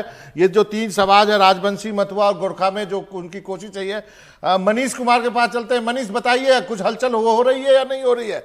क्योंकि अभी जो जो भी बैलेट अभी तक हुआ है उसमें बराबर बराबर एकदम नेक टू नेक चल रहा है। देखिए बाबा, अभी तक का जो पोस्टल बैलेट का रुझान है, टीएमसी के लोगों का कहना है कि अगर आप पूर्व के भी चुनाव को देखें तो पोस्टल बैलेट में कहीं ना कहीं टीएमसी जो है वो अपने विरोधियों से उसको कम बढ़त मिलती है, यानी कि विरोधी उसके हावी होते हैं। लेकिन एक बात साफ है कि इस बार जो मुख्य मुकाबला है, ये जो महाजोत का जो एक्सपेरिमेंट था कांग्रेस, लेफ्ट और आईएसएफ का, ये टेक ऑफ नहीं कर पाया है। और जो मुख्य मुकाबला है वो कांग्रेस, ये तृणमूल बनाम बीजेपी ही रहेगा। अब देखना यह है कि बीजेपी और तृणमूल, ये लोकसभा चुनाव में भी यही हुआ था। हालांकि कांग्रेस पार्टी कुछ सीटें जीतने में कामयाब रही थी, जैसे आपको याद होगा अधीर रंजन चौधरी जीते थे। लेकिन सवाल यह है कि अगर ये महाजोत कोलैप्स कर रहा है तो इसका फायदा बीजेपी को होगा या ममता बनर्जी को मिलने वाला है। ये इसके ऊपर सारा जो है आप कह सकते हैं कि पूरे पश्चिम बंगाल के चुनाव का जो दारोमदार है वो इसी के ऊपर है कि आखिर ये महाजोत अगर ये टेक ऑफ नहीं कर पाया है तो इसका फायदा आखिरकार किसको हुआ और इसका नुकसान किसे झेलना पड़ेगा। बाबा जी, आपने सही कहा, अभी बहुत बहुत बहुत जल्दबाजी होगा कुछ भी बोलना, लेकिन फिर भी ये पोस्टल बैलेट हम बार बार, और पोस्टल बैलेट सिर्फ पश्चिम बंगाल में ही नहीं, तमिलनाडु में भी, जहां पर निहाल किदवई हमारे साथ जुड़ रहे हैं। जी निहाल जी, आप अगर हमें बताना चाहें कि वहां पर जो ये जो शुरुआती रुझान है उसकी कोई प्रतिक्रिया, नेता लोग भी इस बात को समझेंगे कि इस बार थोड़ा जल्दी खुश नहीं होना है। बिहार में जैसा हुआ था, देखिए जैसा कि आप लोग भी कह रहे हैं, थोड़ा इंतजार करने की जरूरत है। मैं इस वक्त डीएमके हेडक्वार्टर पे हूं और देखिए सामने यहाँ करुणानिधि और अन्ना दुरई दोनों की तस्वीर यहाँ पे है। कई सारे उनके जो समर्थक हैं यहाँ पर मौजूद हैं, बहुत उम्मीद लगा करके यहाँ पर बैठे हैं, इस उम्मीद के साथ कि इस बार डीएमके की यहाँ पर तकरीबन 10 सालों के बाद वापसी होगी। लेकिन दुर्भाग्य यह है कि इन लोगों को अगर आप देखें तो इन लोगों ने मास्क नहीं पहना है, देखिए सोशल डिस्टेंसिंग का पालन नहीं कर रहे हैं। और ठीक इनके ऊपर ये जल्लीकट्टू, जो तमिलनाडु में इंसान और जानवर के बीच जो एक लड़ाई होती है बैलों के बीच, उसका ये प्रतीक है। लेकिन इन सब के बीच दो बातें मैं आपको बताना चाहूँगा कि यहाँ पर दो बहुत बड़े फैक्टर हैं। एक एंटी इनकम्बेंसी फैक्टर, एआईएडीएमके पिछले 10 सालों से यहाँ पर शासन में है, जयललिता अब नहीं है। ऐसे में लोगों में एक संदेश गया है कि डीएमके एआईएडीएमके की तुलना में ज़्यादा संगठित पार्टी है, इसलिए डीएमके अगर सत्ता में आती है यहाँ पर तो शायद यहाँ पर शासन अच्छे ढंग से चल पाएगा। लेकिन एक दूसरा पहलू भी है इसका, वो पहलू ये है कि लोगों का ये कहना है कि डीएमके और एआईएडीएमके के बीच अगर सीटों को आप देखें तो सिर्फ 20 सीट का फर्क है। और ऐसे में पिछले 3 साढ़े 3 सालों से जिस तरह से यहाँ पर अफरा तफरी मची है एआईएडीएमके के अंदर, दो धड़े हुए, फिर दोनों को साथ लाया गया, शशिकला को दूर किया गया। ऐसे में ये स्टालिन की कार्यकुशलता पर सवाल उठाया जा रहा है कि अगर उनकी जगह पर उनके पिता यहाँ पर करुणानिधि होते तो अब तक यहाँ सरकार डीएमके की बन चुकी होती। यानी कि कहीं ना कहीं लोग ये कुछ लोग ऐसा भी मानते हैं की जो है वो इसमें आप पोस्टल बैलेट के ट्रेंड्स हैं, तो ये अभी तो ये दिखा रहा है कम से कम पोस्टल बैलेट का ट्रेंड संकेत की मुकाबला एक तरफा नहीं है, मतलब बराबरी का है। 32 और ये जो अगर डीएमके आगे और 29 पर एडीएमके आगे, ठीक है कि पोस्टल बैलेट है, मानते हैं इस बात को, लेकिन अगर ये नतीजों में बदलता है कि इसी तरह का करीब मुकाबला रहता है तो पलनीस्वामी जो कि मुख्यमंत्री, उनको बहुत बड़ा सा क्रेडिट जाएगा कि उन्होंने मुकाबले को 5 साल पहले बना दिया। 5 साल पहले जहां अभी निहाल है, मैं बिल्कुल उसी जगह पर था और इसी तरीके से वहां पर डीएमके कार्यालय में जब ये शुरुआती रुझान आए थे, खुशियां मननी शुरू हो गई थी और बाद में वो गम में परिवर्तित हो गया क्योंकि वहां के नतीजे बदल। इसमें जो शशिकला वाला फैक्टर जो निहाल ने जिक्र किया बहुत ही इंपॉर्टेंट है कि बीजेपी ने किस तरह से आखिरी मौके पर उनको मुकाबले से हटाया। बिल्कुल, एक छोटे से ब्रेक के लिए रुकते हैं और उसके बाद आप तक ये सारे रुझान लाते रहेंगे लगातार। अब काउंटिंग शुरू हो गई, अब से कुछ देर में राउंड्स की काउंटिंग होनी शुरू हो जाएगी। ये जानकारी आप तक लेके आएंगे एक छोटे से ब्रेक के बाद।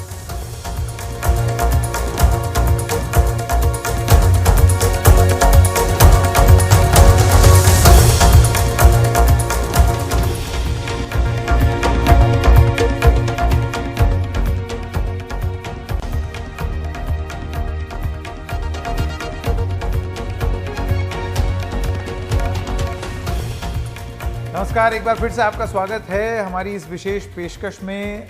1 घंटा करीब हो गया है जब काउंटिंग शुरू हुई है अभी भी अधिकांश जगहों पर पोस्टल बैलेट्स ही गिने जा रहे हैं। तो ये एकदम शुरुआती रुझान है जो कि पोस्टल बैलेट्स के हैं। अभी सही में राउंड्स की जो मतगणना है वो शुरू नहीं हुई है। तो ये चीज आप जान लीजिए।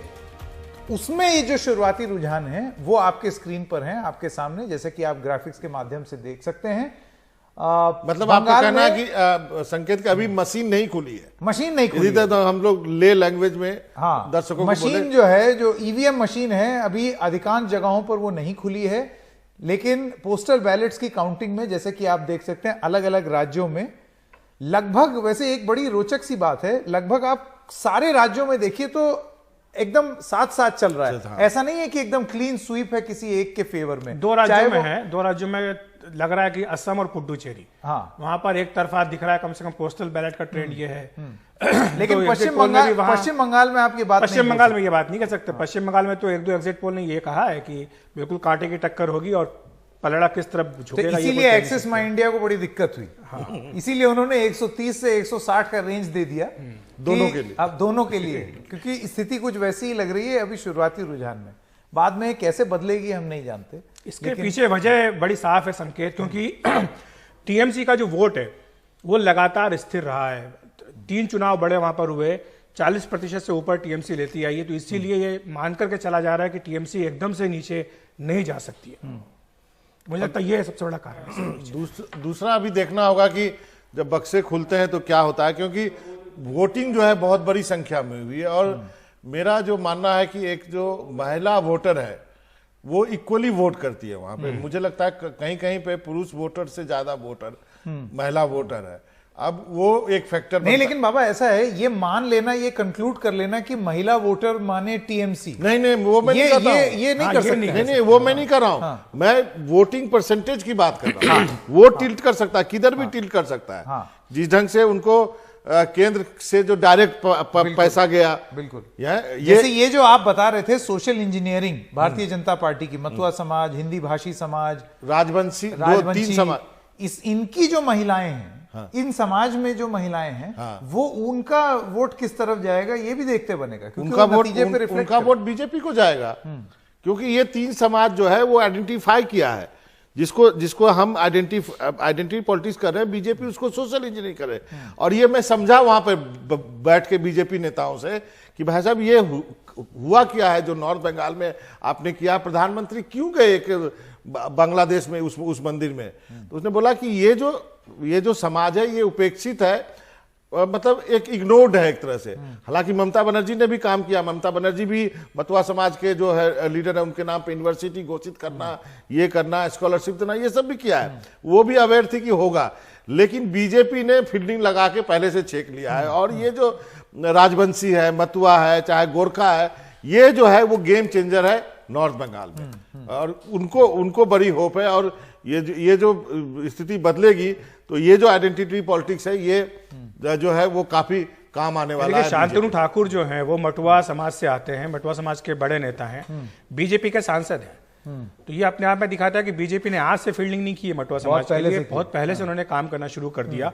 और जो सोशल इंजीनियरिंग बीजेपी ने पश्चिम बंगाल में की है, बीजेपी के बारे में शुरुआत में ये कहा जाता था कि देखिए ये शहरों की पार्टी है, इसमें सिर्फ जो है ऊंची जाति के लोग, अगड़ी जाति इनको कहा जाता है, उनके लोग का समर्थन इनको मिलता है। पश्चिम बंगाल में उल्टा हुआ है।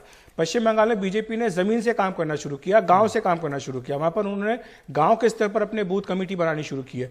तो पश्चिम बंगाल में उल्टा किया है, बीजेपी ने गांव से शहर की ओर आना शुरू किया। और साथ ही जो दलित समाज वहां पर है, आदिवासी समाज है, उसके लिए बीजेपी ने शुरू से ही वहां पर उनको अपना पूरा फोकस। लेकिन देखिए तृणमूल की भी बात करनी चाहिए। इन शुरुआती रुझानों में अगर आप देखें तो कांटे की टक्कर है। कांटे की इसका मतलब कि उन्होंने ऐसा नहीं है कि बिल्कुल दे दिया प्लेट पर कि आओ और ले जाओ पश्चिम बंगाल, वो भी मेहनत कर रहे हैं। कांटे की उनकी क्या रणनीति रही है जिसका नतीजा शुरुआती रुझानों में कांटे की टक्कर तो रहेगी वहां पर, क्योंकि इलेक्शन ऐसा लड़ा गया, मतलब वो इलेक्शन लड़ा गया कि मैं एक ऐसे आदमी से बोला, उन्होंने कहा कि मैं 51 के बाद का सारा इलेक्शन देखा, बहुत ही बुजुर्ग थे, उन्होंने बोला ऐसा इलेक्शन नहीं देखा बाबू। मतलब ये बहुत हाई पिच, हाई डेसिबल वाला इलेक्शन था। कलकत्ता में किसी से भी आप मिलते आपको वही बोलता कि ऐसा इलेक्शन नहीं देखा। मतलब ये अजूबा इलेक्शन था बंगाल के लोगों के लिए, कलकत्ता के लोगों के लिए। हमारे पास कहा जा रहा है कि जयदीप मजूमदार साहब भी जुड़े हुए हैं, एसोसिएट एडिटर हैं स्वराज मैगजीन के। सर आप बताएंगे, ये हालांकि ये जो है पोस्टल बैलेट के रुझान है, लेकिन इस पे कोई टिप्पणी करना चाहें? सिग्निफिकेंट एक चीज है, जो पोस्टल बैलेट जो होती है वो होता है कि जो गवर्नमेंट एम्प्लॉयज ज्यादातर इसमें वोट देते हैं, ये इनके हैं वोट्स। और जनरली देखा गया है कि जो इनकम्बेंट पार्टी है, जो रूलिंग पार्टी है, जेहेतु इन लोग गवर्नमेंट एम्प्लॉयज वोट दे रहे हैं, तो रूलिंग पार्टी को ज्यादा, इनकम्बेंट पार्टी को ज्यादा मिलता है पोस्टल बैलेट्स। मतलब 70% 75% पोस्टल बैलेट्स इनकम्बेंट पार्टी को जाता है। लेकिन अभी इसमें अभी जितना अभी ट्रेंड आया है, इसमें दिखाई गया है कि टक्कर का लड़ाई है बीजेपी और तृणमूल में। तो मेरा ख्याल से ये काफी सिग्निफिकेंट बात है, क्योंकि ये एंटी इनकम्बेंसी का एक नहीं। जयदीप जी, आप कह रहे हैं कि इनकम्बेंट पार्टी को जाता है, तो यहां पर हम इनकम्बेंट किसको माने? पश्चिम बंगाल की तृणमूल कांग्रेस को या केंद्र की भारतीय जनता पार्टी को? नहीं, तृणमूल को, क्योंकि ये स्टेट गवर्नमेंट एम्प्लॉयज का ज्यादातर वोट है ना। तो इनकम्बेंट पार्टी यहाँ तृणमूल है, और इससे मुझे लगता है कि ये एंटी इनकम्बेंसी का एक इंडिकेशन है, इंगित है ये। जी, बहुत बहुत महत्वपूर्ण बात आपने जयदीप जी की है ये बात। और अगर ऐसा आपको लगता है कि ये 10 साल का जो शासन है उसके पीछे एक जो नाराजगी अगर वो सरकारी कर्मचारियों में है, वहां पर बेरोजगारी एक बहुत बड़ा मुद्दा रहा है। हालांकि मीडिया में इस बारे में कम रिपोर्ट हुआ। सिंगूर की बात होती थी जयदीप दादा, लेकिन जो इंडस्ट्री के लिए खिलाफ में आंदोलन चला, जिसके चलते टीएमसी आई, अब वहां पर जब जमीन पे लोग जाते हैं तो पता लगता है कि लोग अपनी गलती को मानते हैं कि ये गलत हुआ, वहां पर इंडस्ट्री लगनी चाहिए थी। तो ये बदलाव भी एक हुआ। ये जो बदलाव मानसिकता में हुआ, क्या आपको लगता है कि इसका नतीजा परिणामों पर दिखेगा? हाँ जी, एकदम दिखाई देगा मेरा ख्याल से। और अब इससे भी ज्यादा है एंटी इनकम्बेंसी। जैसे पिछले साल जो स्पेशली साउथ बंगाल में जो है, पिछले साल जो अम्फान के रिलीफ में जो जितना घोटाला हुआ है, पिछले साल जो लॉकडाउन का रिलीफ में जो चावल वावल का एक चाल चोर बोल के एक तृणमूल का एक धज्जा लग गया था। तो इससे ये भी बहुत एंटी इनकम्बेंसी को फ्यूल किया है मेरा ख्याल से। जी, आपने सही कहा, लेकिन हम अभी भी अपने दर्शकों को बता दें कि कोई पुख्ता राय बनाइएगा नहीं। अभी भी जो है ईवीएम खुली नहीं है, लेकिन जो पोस्टल बैलेट है उसके आधार पे हम आपको बता रहे हैं। कांटे की टक्कर बिल्कुल, जो जीता वही सिकंदर फिल्म में राजपूत कॉलेज और मॉडल कॉलेज की जो साइकिल रेस है। मनीष जी हमारे पास जाने की बैटरी खत्म हो गई। एक मनीष जी के पास जाने से पहले अखिलेश जी ने खबर ब्रेक की है, वो अपने दर्शकों को बताते चलें, और ये अहम है। प्रधानमंत्री की अब से ठीक 20 मिनट बाद एक जरूरी बैठक होने वाली है। अखिलेश जी, क्या किस चीज पर बैठक है? ये काफी महत्वपूर्ण बैठक है जो हमें जानकारी मिली है पीएमओ की ओर से। उसमें यह कहा गया है कि इस बैठक में जो ह्यूमन रिसोर्स है कोरोना से लड़ाई के लिए, उसका मैनेजमेंट किस तरह से करना है, इसके ऊपर चर्चा प्रधानमंत्री नरेंद्र मोदी करने जा रहे हैं। और इसमें यह भी कहा गया है कि ऑक्सीजन सप्लाई जैसे जो एक मुद्दा बड़ा बन चुका है, उसको कैसे ऑगमेंट करना है, कैसे उसको सुधारना है, इस पर भी चर्चा की जाएगी। लेकिन मुख्यतः ह्यूमन रिसोर्स का मैनेजमेंट किस तरह से करना है, इस पर चर्चा होगी कि क्या इसमें जो रिटायर्ड हैं लोग हैं, क्या उनको वापस लाया जा सकता है।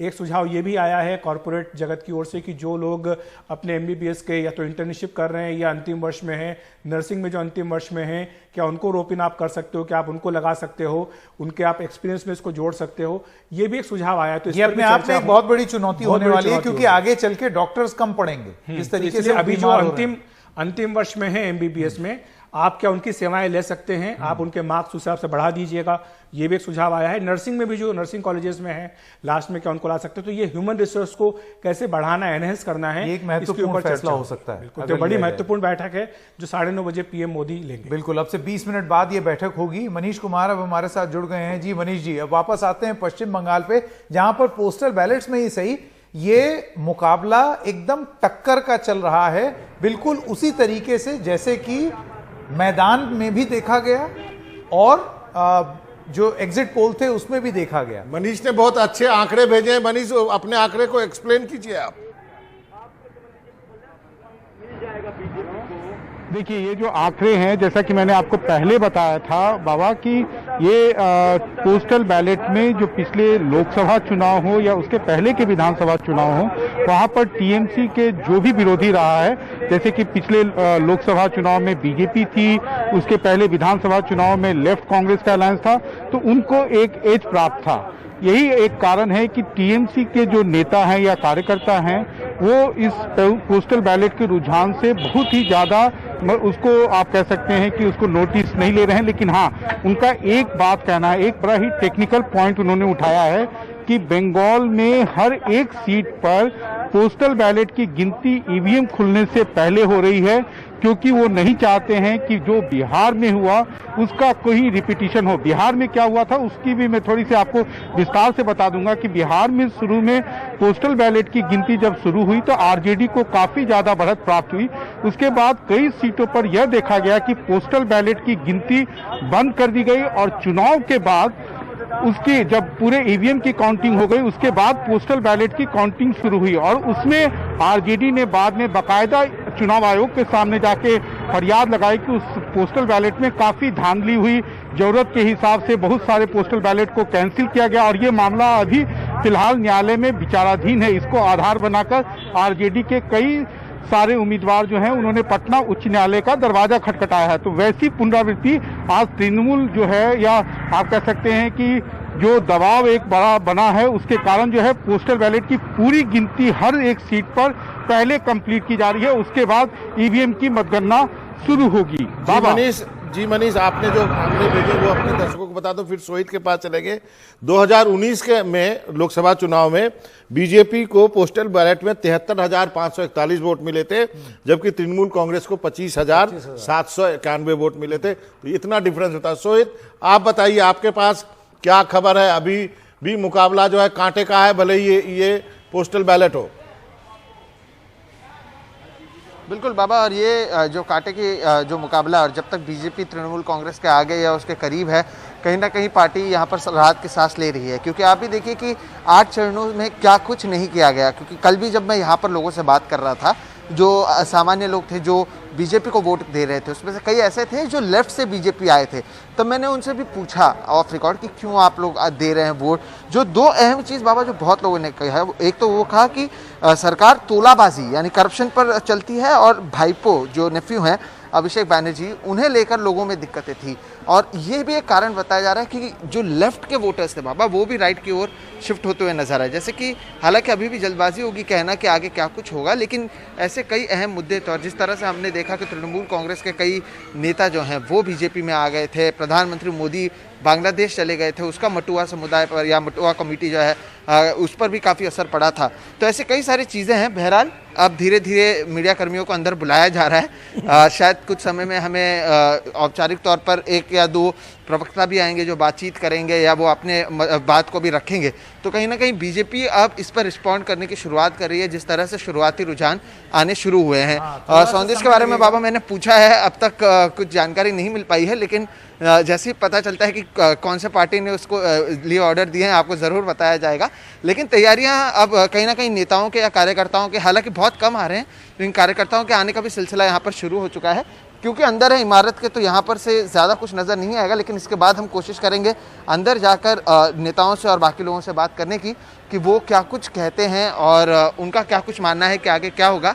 हालांकि जैसे हम बार बार कह रहे हैं, ये पोस्टल बैलेट है, ये रुझान है और शुरुआती रुझान है काफ़ी। हाँ, शुरुआती रुझान में भी मेरे ख्याल से जल्दी से विश्लेषण करेंगे नहीं वहां के नेता, इंतजार करेंगे कि थोड़ा आइडिया तो मिल जाए, बोले क्या पता चला ज्यादा खुशी जाहिर कर दी और उसके बाद कुछ गड़बड़ बिहार वाली स्थिति ना हो जाए। और वो भी आप देखिए जरा शुरुआती रुझान में टक्कर देखिए, बिल्कुल टक्कर है। उसमें जो मनीष ने 87-88 भेजा है, संकेत माफ कीजिएगा, जो मनीष ने आंकड़ा भेजा उसमें एक दिलचस्प बात है, जो भी कुछ देर पहले जयदीप मजूमदार कह रहे थे कि एंटी इनकम में से रिफ्लेक्ट कर रहा है। लेकिन जो पिछले लोकसभा चुनाव का अगर आप आंकड़ा उठा करके देखें पोस्टल बैलेट का, तो उसमें बीजेपी का प्रतिशत काफी ज्यादा था। तो इसका मतलब ये है कि आज जो आंकड़े आ रहे हैं इसमें टीएमसी ने अपनी जो पिछला नुकसान हुआ था पोस्टल बैलेट में कम से कम उसकी भरपाई की है। तो ये एक महत्वपूर्ण बात है जिसको रेखांकित करना जरूरी है। वैसे भी अखिलेश चुनाव अलग अलग होता है ना। हाँ, वो अलग होता है। वहां मोदी का चेहरा था, उनको वोट देना था। यहाँ पर इसका मतलब है कि कोई बहुत पीछे टीएमसी हो पोस्टल बैलेट में, ऐसा नहीं है। हमारे साथ बताया गया कि विजय जॉली जी हमारे साथ जुड़ गए हैं। जॉली जी गुड मॉर्निंग। मैं आप मुझे ये बताइए कि आपका जो सरनेम है, आपको लगता है कि पश्चिम बंगाल में बीजेपी को बिल्कुल वैसा ही कुछ एहसास होने वाला है? Jolly, happiness. देखिए संकेत जी, बहुत बहुत धन्यवाद जो आपने कहा है। और मेरे बॉस जो इस दुनिया में नहीं रहे, अरुण जेटली जी, हमेशा कहा करते थे, you are not only jolly but wherever you go you make the things jolly good jolly for the party and for your own self. तो मुझे अपने नाम के अनुरूप परफॉर्म करने की बहुत तीव्र जिज्ञासा भी रहती है। और मुझे लगता है कि भारतीय जनता पार्टी पश्चिमी बंगाल के अंदर अनप्रेसिडेंटेड रिजल्ट्स के साथ विजयी होगी। हाँ, अभी आंकड़े बाकी हैं। आपके माध्यम से और चुनाव इलेक्शन कमीशन के माध्यम से जो अभी काउंटिंग होगी, I am sure about it that the BJP which had only 3 seats in the last 2016 elections will certainly form the next government in West Bengal. ये जो मैं कह रहा हूं, ये विश्वास, ये हंसी, ये मुस्कुराहट इस बात का नतीजा है कि मेरे प्रधानमंत्री नरेंद्र मोदी, पार्टी के अध्यक्ष जगत प्रकाश नड्डा और अमित शाह और बाकी सब नेताओं ने, राजनाथ सिंह, नितिन गडकरी, इन्होंने खूब मेहनत करी है। और जॉली नेचर के लिए एक बड़ा खामियाजा भुगतना पड़ा है। इसके परिणाम हम सब देख ही रहे हैं कि किस तरीके से कोरोना के मामले बढ़े।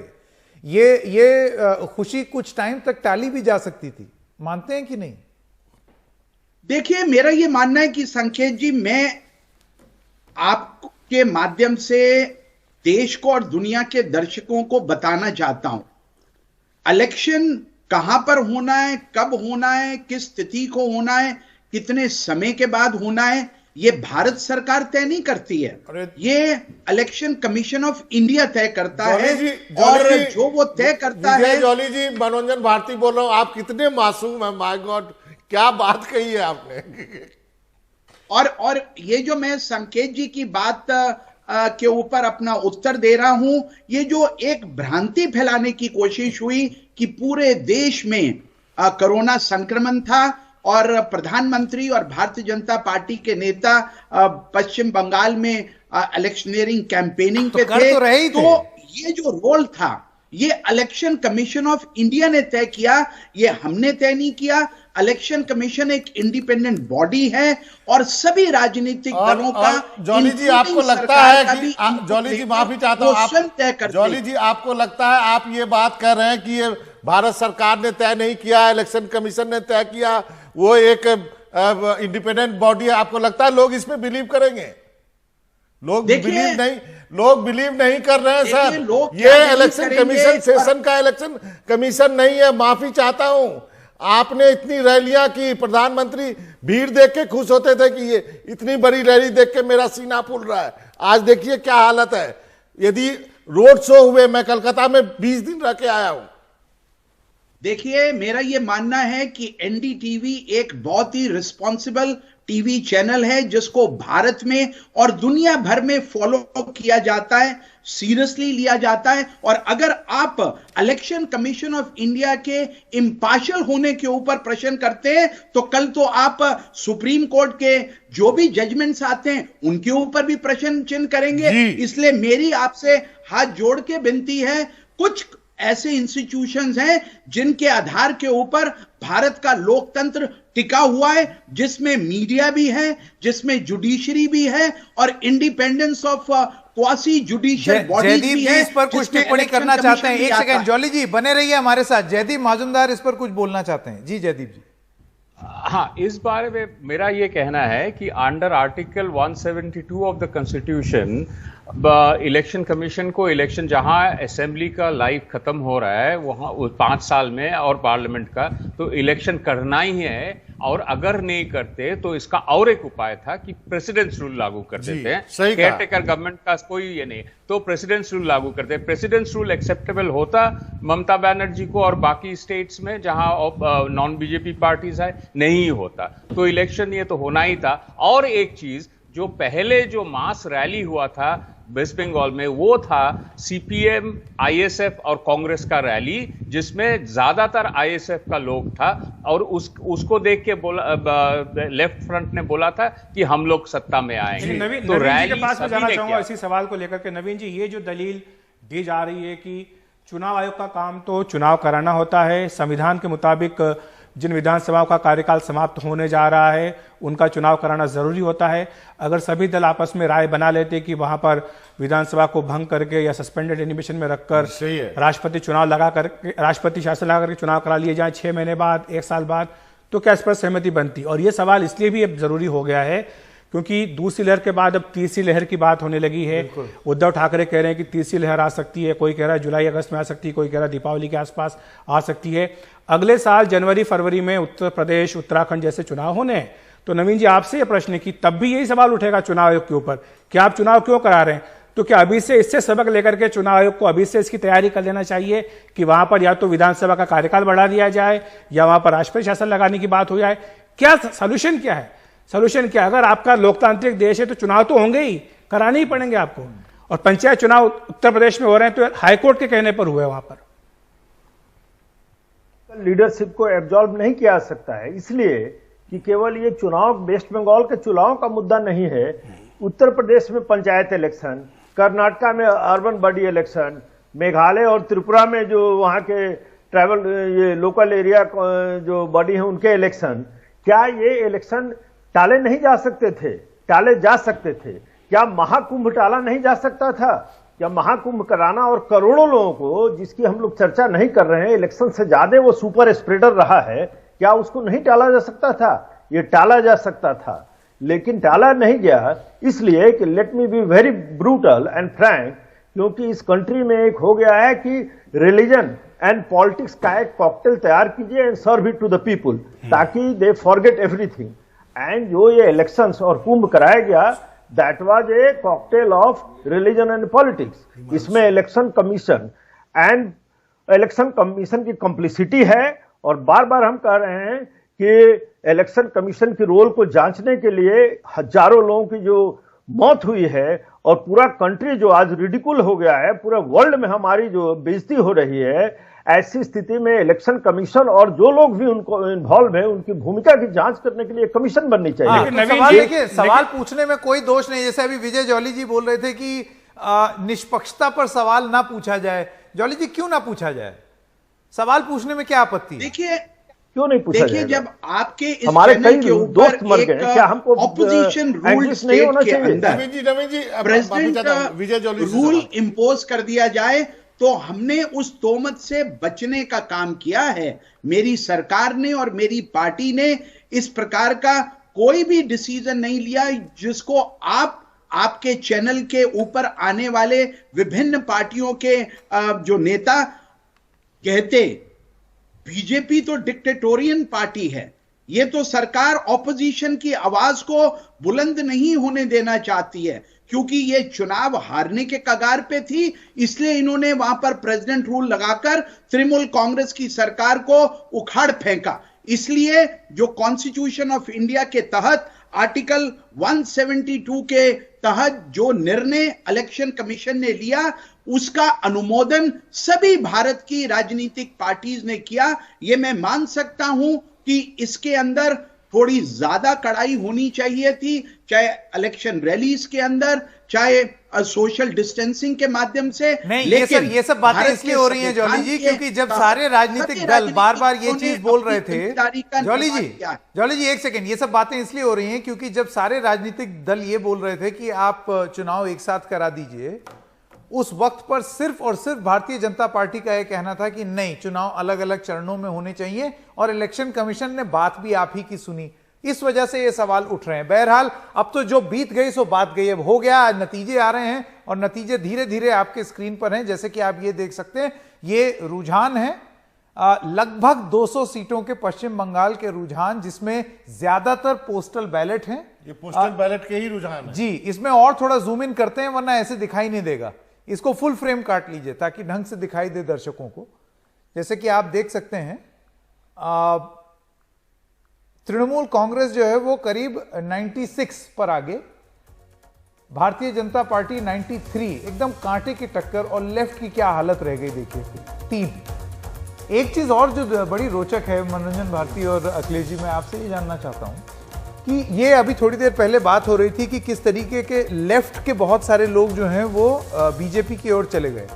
अखिलेश, ये देखने को बहुत मिला है, ये पहले भी कई बार हमने देखा है कि बहुत सारे लेफ्ट के नेता मतलब लेफ्ट से राइट जाने में उनको दिक्कत नहीं हुई, बस सेंटर में नहीं रहना चाहते। पहले लेफ्ट से टीएमसी की तरफ गए, हाँ, उसके बाद टीएमसी के और बाकी जगह से फिर बीजेपी की। नहीं, पर एक इतिहास रहा है लेफ्ट से राइट जाने का, बीजेपी में बहुत सारे नेता हैं।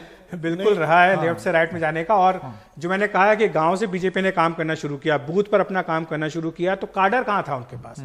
काडर यही था जो बेरोजगार थे, जिनके पास कोई काम नहीं था, जिनको लगा कि हमारी कोई राजनीतिक संरक्षण हमको नहीं है, वो काडर बन गए। उन्हें एक राजनीतिक संरक्षण की जरूरत थी, क्योंकि वो 30 साल तक उन्होंने शासन किया। जी, हिमांशु हमारे साथ अब जुड़ गए हैं। हिमांशु बीजेपी मुख्यालय से हमारे साथ हैं, लेकिन प्रधानमंत्री की बैठक जो है उसके ऊपर भी बात करेंगे।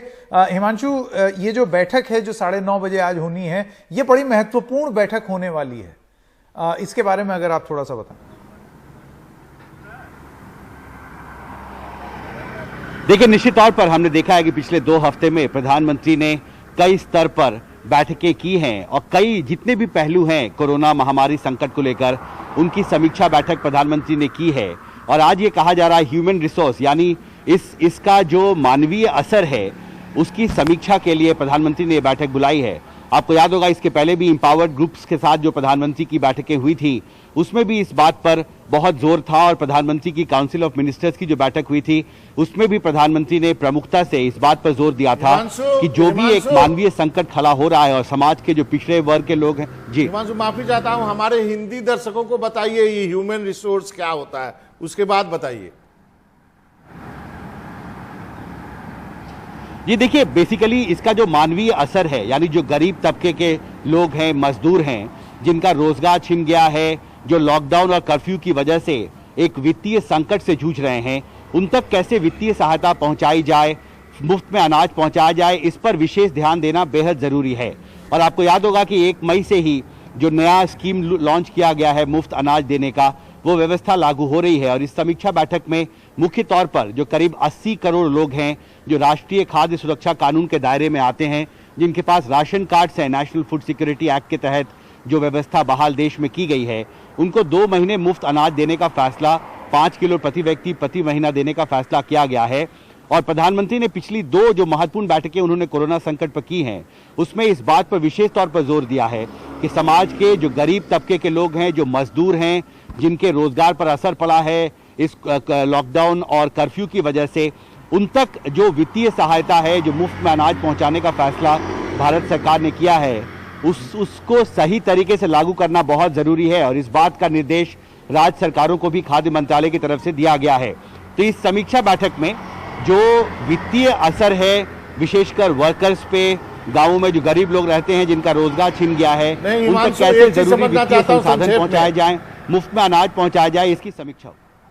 एक चीज संक्षेप में समझना चाहता हूं, क्या इसमें यह भी कुछ व्यवस्था होगी जो एमएस के स्टूडेंट हैं, एमबीबीएस के लास्ट ईयर है, जो ट्रेनी नर्स है, उन सबको भी इंडक्ट किया जाए सर्विसेज में? क्योंकि बड़ा फैसला होगा अगर ऐसा हो गया। हाँ, उनकी मदद ली जाए रिसोर्सेज को देखते हुए।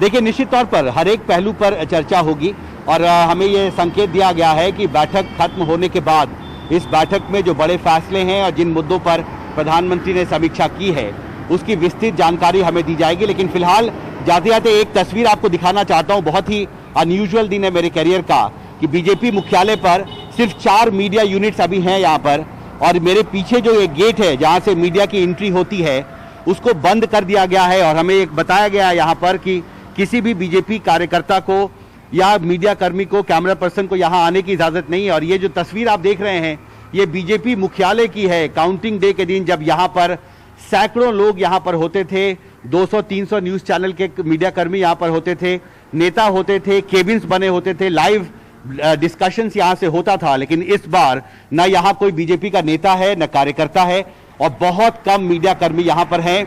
और ये कहा गया है कि बहुत स्ट्रिक्ट इंस्ट्रक्शंस हैं एडमिनिस्ट्रेशन की तरफ से कि यहाँ पर किसी को भी जमघट नहीं हो फिलहाल सकता। अंदर जाने की इजाजत ये नहीं बड़ी दी बात है, गई। देखना जी। होगा शाम तक भी ऐसा ही नजारा जी, रहेगा या निश्चित तौर बदल पर। जाएगा। नहीं हिमांशु, आपका बहुत बहुत शुक्रिया। लेकिन जिस वक्त आप रिपोर्टिंग करते रहे उस वक्त कोरोना भी तो नहीं था, तो बिल्कुल नहीं उसका भी ख्याल रखिए। ये बात लेकिन सही है कि इस बार जिस तरीके से अभी भी आज जो आंकड़े आए हैं उसमें रिकॉर्ड मौतें हुई हैं पिछले 24 घंटे में, 3700 करीब मौतें। तो ये इसका असर अब नहीं दिखेगा तो कब दिखेगा? थोड़ा हल्का डिप है, कमी आई है, मामलों में कमी आई है, लेकिन जो मौतें हैं वो लगातार बढ़ती चली जा रही है। छोटे से ब्रेक के लिए रुक रहे हैं, अभी हाजिर होते हैं।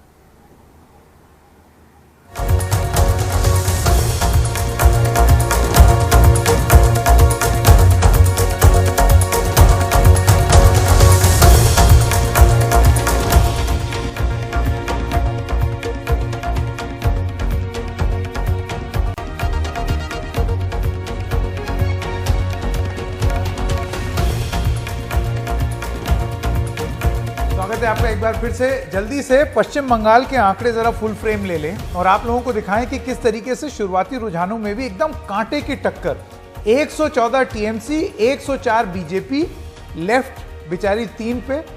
शुरुआती रुझान बार बार बता रहे 222 सीटों पर रुझान आए हैं, ज्यादातर पोस्टल बैलेट हैं और 114 पर बढ़त बनाए हुए है तृणमूल कांग्रेस और बीजेपी 105 पर। और ये नेक एंड नेक वाली लड़ाई लगातार चल रही है, कभी बीजेपी थोड़ा सा आगे हो जाती है, कभी टीएमसी थोड़ा सा आगे हो जाती है, ये सब लगातार चलते जा रहा है। पर इसका मतलब ये भी है संकेत कि इस बार जो भी परिणाम हो, लेकिन बंगाल को बहुत ही ताकतवर विपक्ष मिलने जा रहा है, बहुत ताकतवर। अगर यही रुझान अगर आंकड़ों जो 2016 में नहीं था नहीं वो मैं इससे एक लाइन और आगे बोलता हूँ, यदि यही रुझान में सरकार टीएमसी बनाती है तो 6 महीने में सरकार सही बात है, वो तो ही है, क्योंकि वो जो सरकार बनेगी वो ऑपरेशन कमल हो जाएगा, वो खत्म हो जाएगी। आपने कहा कि लेफ्ट के 3 है, वो लेफ्ट प्लस है, उसमें लेफ्ट और कांग्रेस है। ये मेरे लिए खाली लेफ्ट नहीं है, कांग्रेस भी। उमा शंकर सिंह हमारे साथ जुड़ गए हैं कांग्रेस मुख्यालय से। उमा, ये जो रुझान आ रहे हैं केरल के भी और पश्चिम बंगाल के भी, दोनों ही कांग्रेस को लग रहा होगा कि ये गड़बड़ हो गई, मतलब ये उनके हिसाब से बिल्कुल गलत जा रहे हैं। कोई अभी तक कोई टिप्पणी आपको मिली है या उसी तरह खाली है जैसा अक्सर होता है कांग्रेस दफ्तर में? सुबह यदि कांग्रेस अच्छा नहीं करती है तो कोई नहीं आता, केवल बेचारा रिपोर्टर सुबह 7 बजे से आके खड़ा रहता है और अब इसकी आदत हो गई है। जी देखिए, पहले तो कम से कम रिपोर्टर भी आते थे, आज कोई रिपोर्टर भी नहीं आया है, इक्का दुक्का छोड़ के, क्योंकि कांग्रेस पार्टी ने फैसला किया है कि वो अपने कैंपस के अंदर मीडिया का जमावड़ा नहीं होने देगी, क्योंकि कोरोना की वजह से जिस तरह के हालात हैं उसमें उनको अपने नेताओं की और पत्रकारों की भी चिंता सता रही है। इसलिए कल देर रात मैसेज भेजकर सबों को बता दिया गया कि कांग्रेस मुख्यालय के अंदर प्रवेश वर्जित है, मीडिया की कोई भी एक्टिविटी यहाँ पे नहीं होगी। जहाँ तक रही चुनावी नतीजों की बात और जो अखिलेश का सवाल है, असल बात यह है कि जो 5 राज्यों के चुनाव के नतीजे आ रहे हैं वो वहाँ राजनीतिक घमासान तो अपनी अलग जगह है, कांग्रेस पार्टी के भीतर का जो राजनीतिक घमासान है उसमें भी कईयों की निगाह इन चुनाव नतीजों की तरफ है। तो जो एक बात अंदर में कांग्रेस के नेतृत्व को लेकर चलती रही है, इन चुनाव नतीजों के बाद वो तो या तो जोर पकड़ेगा या फिर ख़त्म हो जाएगा।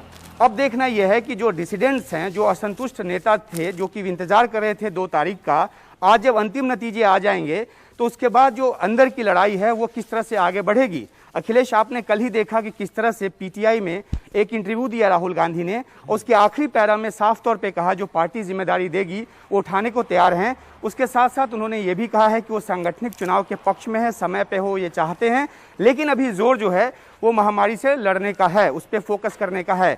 तो कहने का मतलब ये है कि जो 1 जून की टाइमलाइन दी गई है पार्टी की तरफ से कि नया अध्यक्ष चुन लिया जाएगा, मुझे लगता है कि शायद वो आगे बढ़ जाएगा, क्योंकि जब आप देश भर में चुनाव के इस तरह से होने पे विरोध कर रहे हैं, अपने बयान देते हैं, तो ऐसे में आप पार्टी का आंतरिक संगठनात्मक चुनाव कैसे कराएंगे? तो मुझे लगता है कि 2022 में ही जाकर अब कांग्रेस को एक नया औपचारिक अध्यक्ष मिल पाएगा, ऐसा मेरा मानना है। लेकिन इस बीच जरूर है कि इन राज्यों के जो नतीजे हैं उस पर सबकी करीबी निगाह बनी है, और इसके बाद फिर एक बार नेतृत्व का सवाल कांग्रेस पार्टी के अंदर उठेगा। सवाल आपसे यह था, जो राहुल गांधी के इंटरव्यू की आपने बात कही है, ये सवाल उनसे कई बार पूछा गया है, एक बार नहीं कई बार पूछा गया है कि क्या आप दोबारा अध्यक्ष बनेंगे? तो वो ये हमेशा हर बार कहते हैं कि संगठन के चुनाव होंगे, जो भी जिम्मेदारी दी जाएगी वो स्वीकार करेंगे। लेकिन केरल, जहां से वो सांसद हैं, वायनाड से जहां से वो सांसद हैं, वहां पर हर 5 साल में सत्ता बदलती है, लेकिन कम से कम अभी जो रुझान आ रहे हैं उनसे ऐसा नहीं लग रहा है कि यूडीएफ जो है सत्ता में आ रहा हो। तो क्या जिम्मेदारी राहुल गांधी की भी नहीं बनेगी वहां के लिए?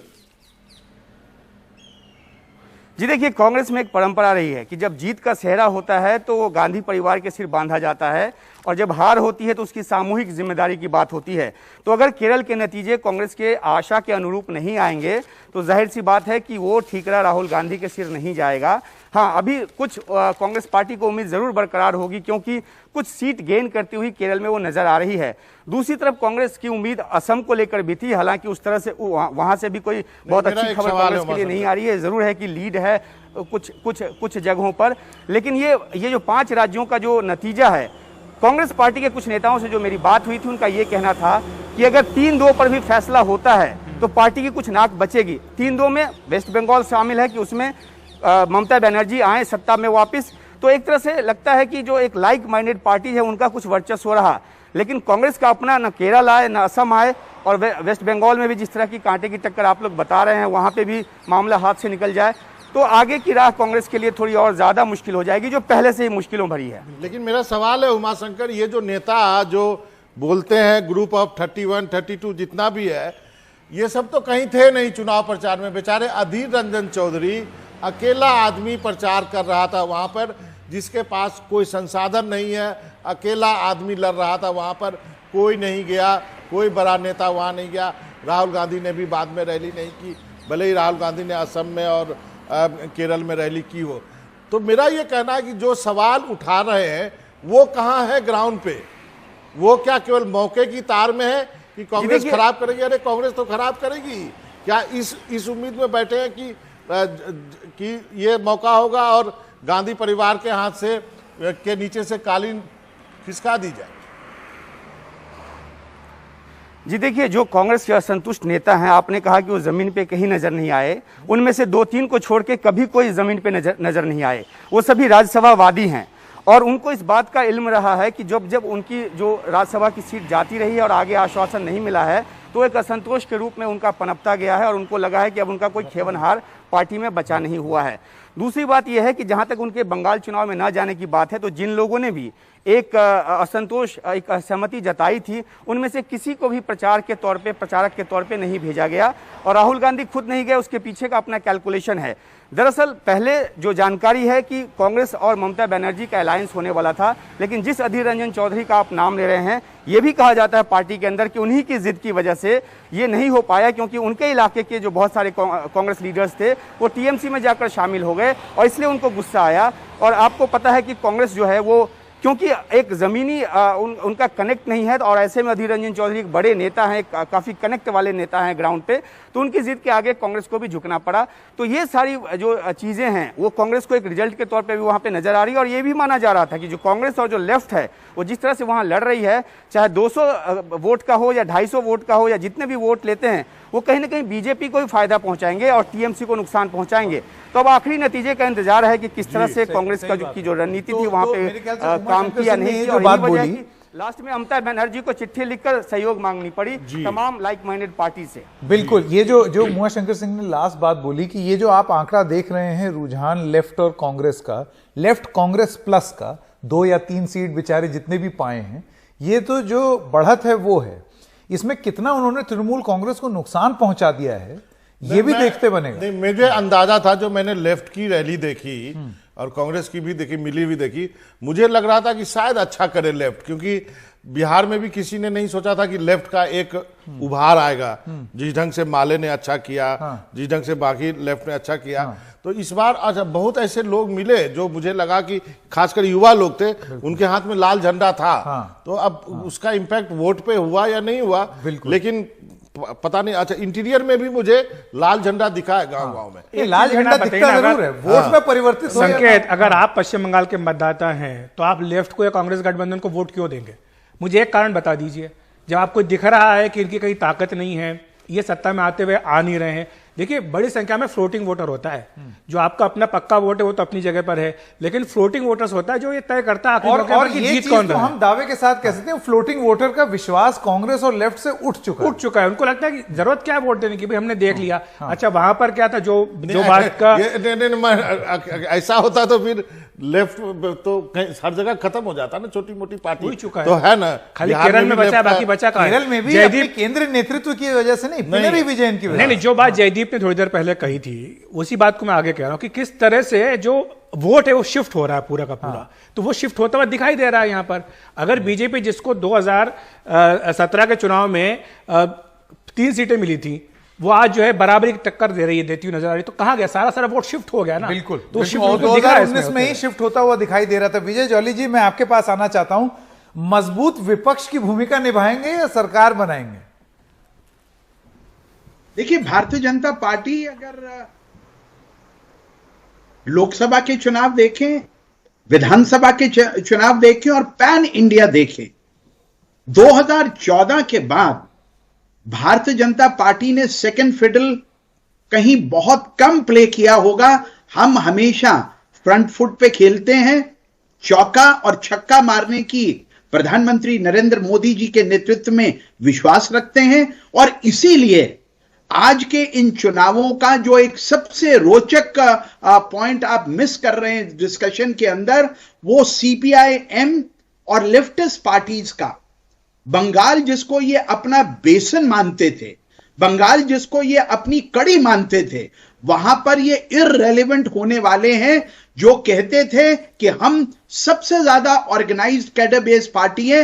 वहां लाल सलाम और लाल झंडे को जिस प्रकार से बंगाल की जनता और अन्य देश के राज्यों में जहां पर चुनाव हो रहे हैं, जो भारी शिकस्त भारत के लेफ्ट को होने वाली है, मुझे लगता है आगे आने वाले दिनों में लेफ्टिस्ट पार्टी से भी वैसे ही लोगों का जमावड़ा भारतीय जनता पार्टी के कमल के फूल की तरफ आएगा, जिस प्रकार से तृणमूल कांग्रेस के 34 विधायकों ने भारतीय जनता पार्टी का झंडा पिछले 6 महीने में थामा है। और भारतीय जनता पार्टी नहीं, टीएमसी का बढ़त लेते हुए आपने एक बड़ी अच्छी सी वॉशिंग मशीन लगाई थी। वो टीएमसी के नेताओं का कहना है, ये तो आपने पश्चिम बंगाल में एक बड़ी अच्छी सी हाई पावर मोटर वाली वॉशिंग मशीन लगाई थी, जिसमें इधर से गंदगी आई, उधर से एकदम साफ होकर के निकले। ये तो उसका परिणाम है। वो तो कहा, बहुत अच्छी बात मेरे इंटरव्यू में कहा, नितिन गडकरी ने कहा मेरे इंटरव्यू में, कहा कि हाँ बीजेपी वॉशिंग मशीन हम तो साफ कर देते हैं। लेकिन विजय जी जो बात आप कह रहे हैं कि लेफ्ट जो है खत्म हो गया पश्चिम बंगाल में, लेकिन केरल की बात करें तो वहां तो ऐसा नहीं हो रहा है। केरल में तो अभी भी जो है एलडीएफ वापसी करता हुआ दिखाई दे रहा है। देखिए, केरल एक अपने आप के अंदर एक ऐसा राज्य है जिसके अंदर लेफ्टिस्ट का बहुत ज्यादा हद तक राजनीति के अंदर वायलेंस के आधार के ऊपर, इंटिमिडेशन के आधार। लेकिन विजय जी, क्या ये बात सही है कि बीजेपी ने आखिरी मौके पर वहां पर अपने आप को चुनाव से विड्रॉ कर लिया? बीजेपी ने वहां पर बोला कि चलो ठीक है, एलडीएफ अगर आ रहा है तो उसको वोट जाने दीजिए, हम चुनाव नहीं लड़ते हैं। ऐसा कुछ हुआ है क्या? बिल्कुल ऐसा नहीं हुआ है। भारतीय जनता पार्टी राष्ट्रीय राजनीतिक दल है।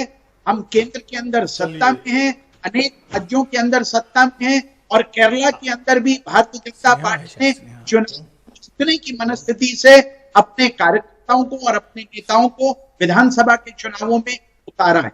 जी विजय जी, आपका बहुत बहुत शुक्रिया। स्नेहा के पास भी जाने की कोशिश करेंगे, केरल में हमारे सहयोगी, लेकिन उसके पहले आशीष के पास चलते हैं। आशीष, आप जो भी आंकड़े अभी हैं केरल के या पश्चिम बंगाल से शुरू करते हैं, आप इसको कैसे एक्सप्लेन कर रहे हैं? जर्नलिस्ट, आप सिफोलॉजिस्ट भी हैं। देखिए, केरल में तो लगभग सारे सर्वे एलडीएफ को एज बता रही थी और उसकी संभावना है कि वो फिर से रिपीट करेंगे। हो सकता है उनकी सीटें थोड़ी आगे पीछे हो जाए, लेकिन मैं केरल इस बार चुनाव के दौरान गया नहीं हूं, तो वहां पे ज्यादा बातें नहीं करना चाहूंगा उसके बारे में। रही बात वेस्ट बंगाल की, तो मैं शुरू से कह रहा हूं ये कांटे की टक्कर है और काफी क्लोज इलेक्शन होगा। और जब मैं क्लोज इलेक्शन कह रहा हूं तो in terms of vote share की बात है। मुझे जो लगता है कि तृणमूल कांग्रेस और बीजेपी दोनों 40% के आसपास के वोट शेयर उनके पास रहेंगे, और हो सकता है, एक ऐसा अनुमान है, वो अभी देखना पड़ेगा, कि तृणमूल को 3-4% बीजेपी से ज्यादा वोट मिलेगी। ये जो आप शुरुआती रुझान देखेंगे, अगर ईसीआई के वेबसाइट पे भी आप देखेंगे, तो जो वोट शेयर का गैप है उसमें तृणमूल काफी ज्यादा लीड है बीजेपी के ऊपर। लेकिन जैसा कि हम सब जानते हैं कि अभी ये पोस्टल बैलेट के काउंटिंग का सिलसिला ही है, और ईवीएम से उतने बड़े पैमाने पे अभी काउंटिंग शुरू नहीं हुई है, और अभी इसमें काफी समय लगेंगे। और चूंकि क्लोज इलेक्शन है तो ये बहुत उठापटक होगा। लेकिन जो एक बड़ा इंटरेस्टिंग चीज ये है कि जो बैलेट ये पोस्टल बैलेट की जो बात रही है उसमें अमूमन बीजेपी आगे रहती थी। 2019 के भी चुनाव में बीजेपी टीएमसी से काफी आगे मैसिव लीड थी पोस्टल बैलेट के सामने। आपको रोकता हूं आशीष, एक ग्राफिक में प्ले कर रहा हूं। यदि मैं चाहूंगा कि केरल के ग्राफिक्स आप दिखाएं जिसमें कि हम ये दिखा रहे थे कि किस कॉम्बिनेशन को कहां पे बढ़त मिली है, तो शायद आशीष उसको एक्सप्लेन कर पाएंगे कि केरल में जो हम दिखा रहे हैं कि यूडीएफ और एलडीएफ के जो आंकड़े हैं वो दिखाते हैं। ये आंकड़े हैं, यदि अब हम इसको अलग अलग करके दिखाएं तो फिर आप स्थिति समझ में आएगी। लेकिन इसमें एक महत्वपूर्ण बात जो पॉइंट आउट करना जरूरी है हमारे आंकड़ों में कि हम जब बंगाल का दिखा रहे हैं तो उसमें हमने लोकसभा, पिछले लोकसभा से तुलना की थी। इसमें विधानसभा से बढ़त। आशीष ये आंकड़ा देखो आप, सीपीएम को 6 सीट का नुकसान है, सीपीआई को 9 सीट का नुकसान है, बाकी जो उनके इलाज है सबको नुकसान है। केवल एनसीपी जो है वो 1 सीट पर आगे है। और यदि दूसरा यूडीएफ का हम दिखाएं,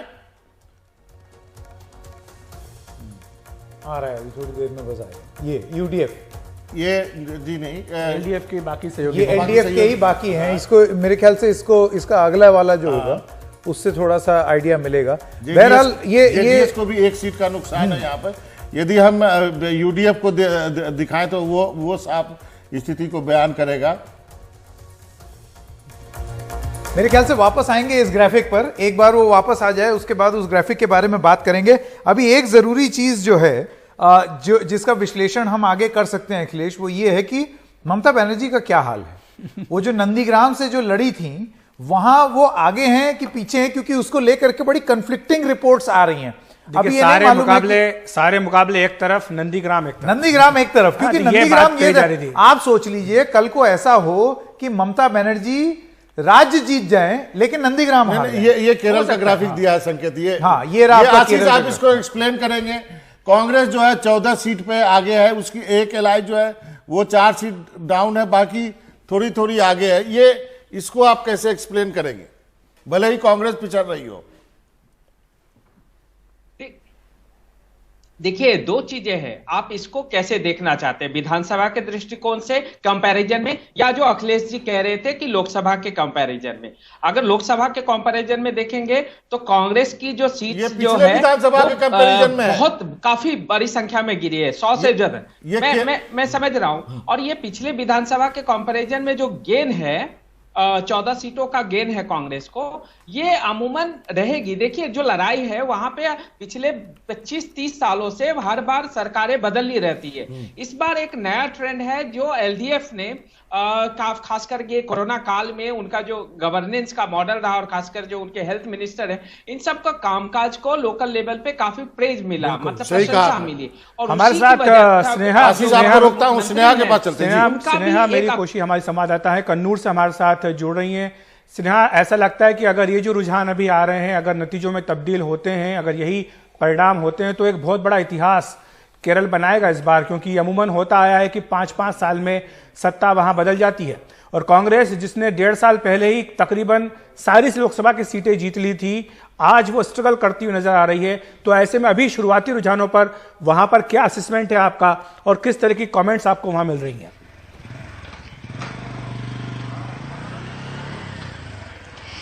जी बिल्कुल, अभी काफी अर्ली है ये बोलने के लिए कि कौन जीतेगा, लेकिन जो शुरू के जो पोस्टल बैलेट्स के लीड्स आ रहे हैं वो ऑफ कोर्स एलडीएफ को दिखाता है।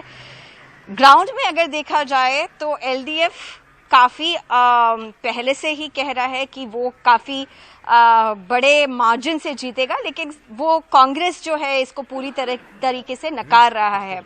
लेकिन ऑन द ग्राउंड अगर हम देखें तो यहाँ पे देखिए जो आपको सीन्स दिख रहे हैं, दुकानें बिल्कुल बंद हैं, सिर्फ एसेंशियल सर्विसेज अलाउड किया जा रहा है। जब आप ये विजुअल्स देख रहे हैं, मैं आपको ये भी बता दूं जहां से हम आ रहे हैं, कन्नूर, ये डिस्ट्रिक्ट जो है ये चीफ मिनिस्टर का होम टाउन है, ये केरला हेल्थ मिनिस्टर के शैलजा का होम टाउन है। और अभी स्ट्रिक्ट रिस्ट्रिक्शंस हैं। जो कोविड के टाइम में जो भी हुआ, जो स्टेप्स लिए गए एलडीएफ गवर्नमेंट की तरफ से, उन्होंने उसको अपना एक बड़ा पेग बनाया है, चाहे वो वेलफेयर स्कीम्स हो, पेंशन का बढ़ना या फिर फूड किट्स हो, ये सब चीज़ें उन्होंने अपने कैंपेन का हिस्सा बनाया है। और अगर हम ऑपोजिशन को देखें, काफ़ी करप्शन के एलिगेशंस उन्होंने रेज किए हैं स्टेट गवर्नमेंट के अगेंस्ट। और स्टेट गवर्नमेंट का अगर हम देखें तो सेंटर और स्टेट गवर्नमेंट काफ़ी चल रहा है प्रोब्स के, ये जो करप्शन रिलेटेड प्रोब्स है, गोल्ड स्मगलिंग केस हो, डॉलर स्मगलिंग केस हो, सो उसका भी काफ़ी तू मैं चल रहा है। लेकिन और प्रोब एजेंसीज भी उसको प्रोब कर रही है। लेकिन आगे बढ़ने से पहले मैं आपको किसी से बात कराना चाहती हूँ। ये कोलकाता से, ये वेस्ट बंगाल से हैं, वोट करने के लिए गए थे, वापस आए। अब वोट करने के लिए केरला से गए? हाँ, इधर से वोट करने के लिए गए। सिर्फ वोट करने के लिए गए और वापस आ गए? हाँ, 1 महीने था उधर में। 1 महीने था। हाँ। तो उस तरीके से प्लान करके गए कि इलेक्शन के टाइम में वहाँ पे जाएंगे, वोट करेंगे और काम के लिए वापस आएंगे? इलेक्शन के पहले ही गया, अभी वो 2-3 महीने आया। अच्छा। तो आपने वहाँ पे वोट किया। यहाँ पे अभी क्या है, आपको काम मिल रहा है यहाँ पे? हाँ, काम मिल रहा है। काम मिल रहा है। हाँ। कितना दिन मिलता है एक हफ्ते में? हफ्ते में 2-3 दिन मिलता है। ये बड़ा है कि कम हुआ है? काम बढ़ रहा है या काम कम मिल रहा है? काम कम मिल रहा है, लेकिन आप फिर भी यहीं पे है। क्यों? यहाँ पे ज्यादा पैसा मिलता है? हाँ।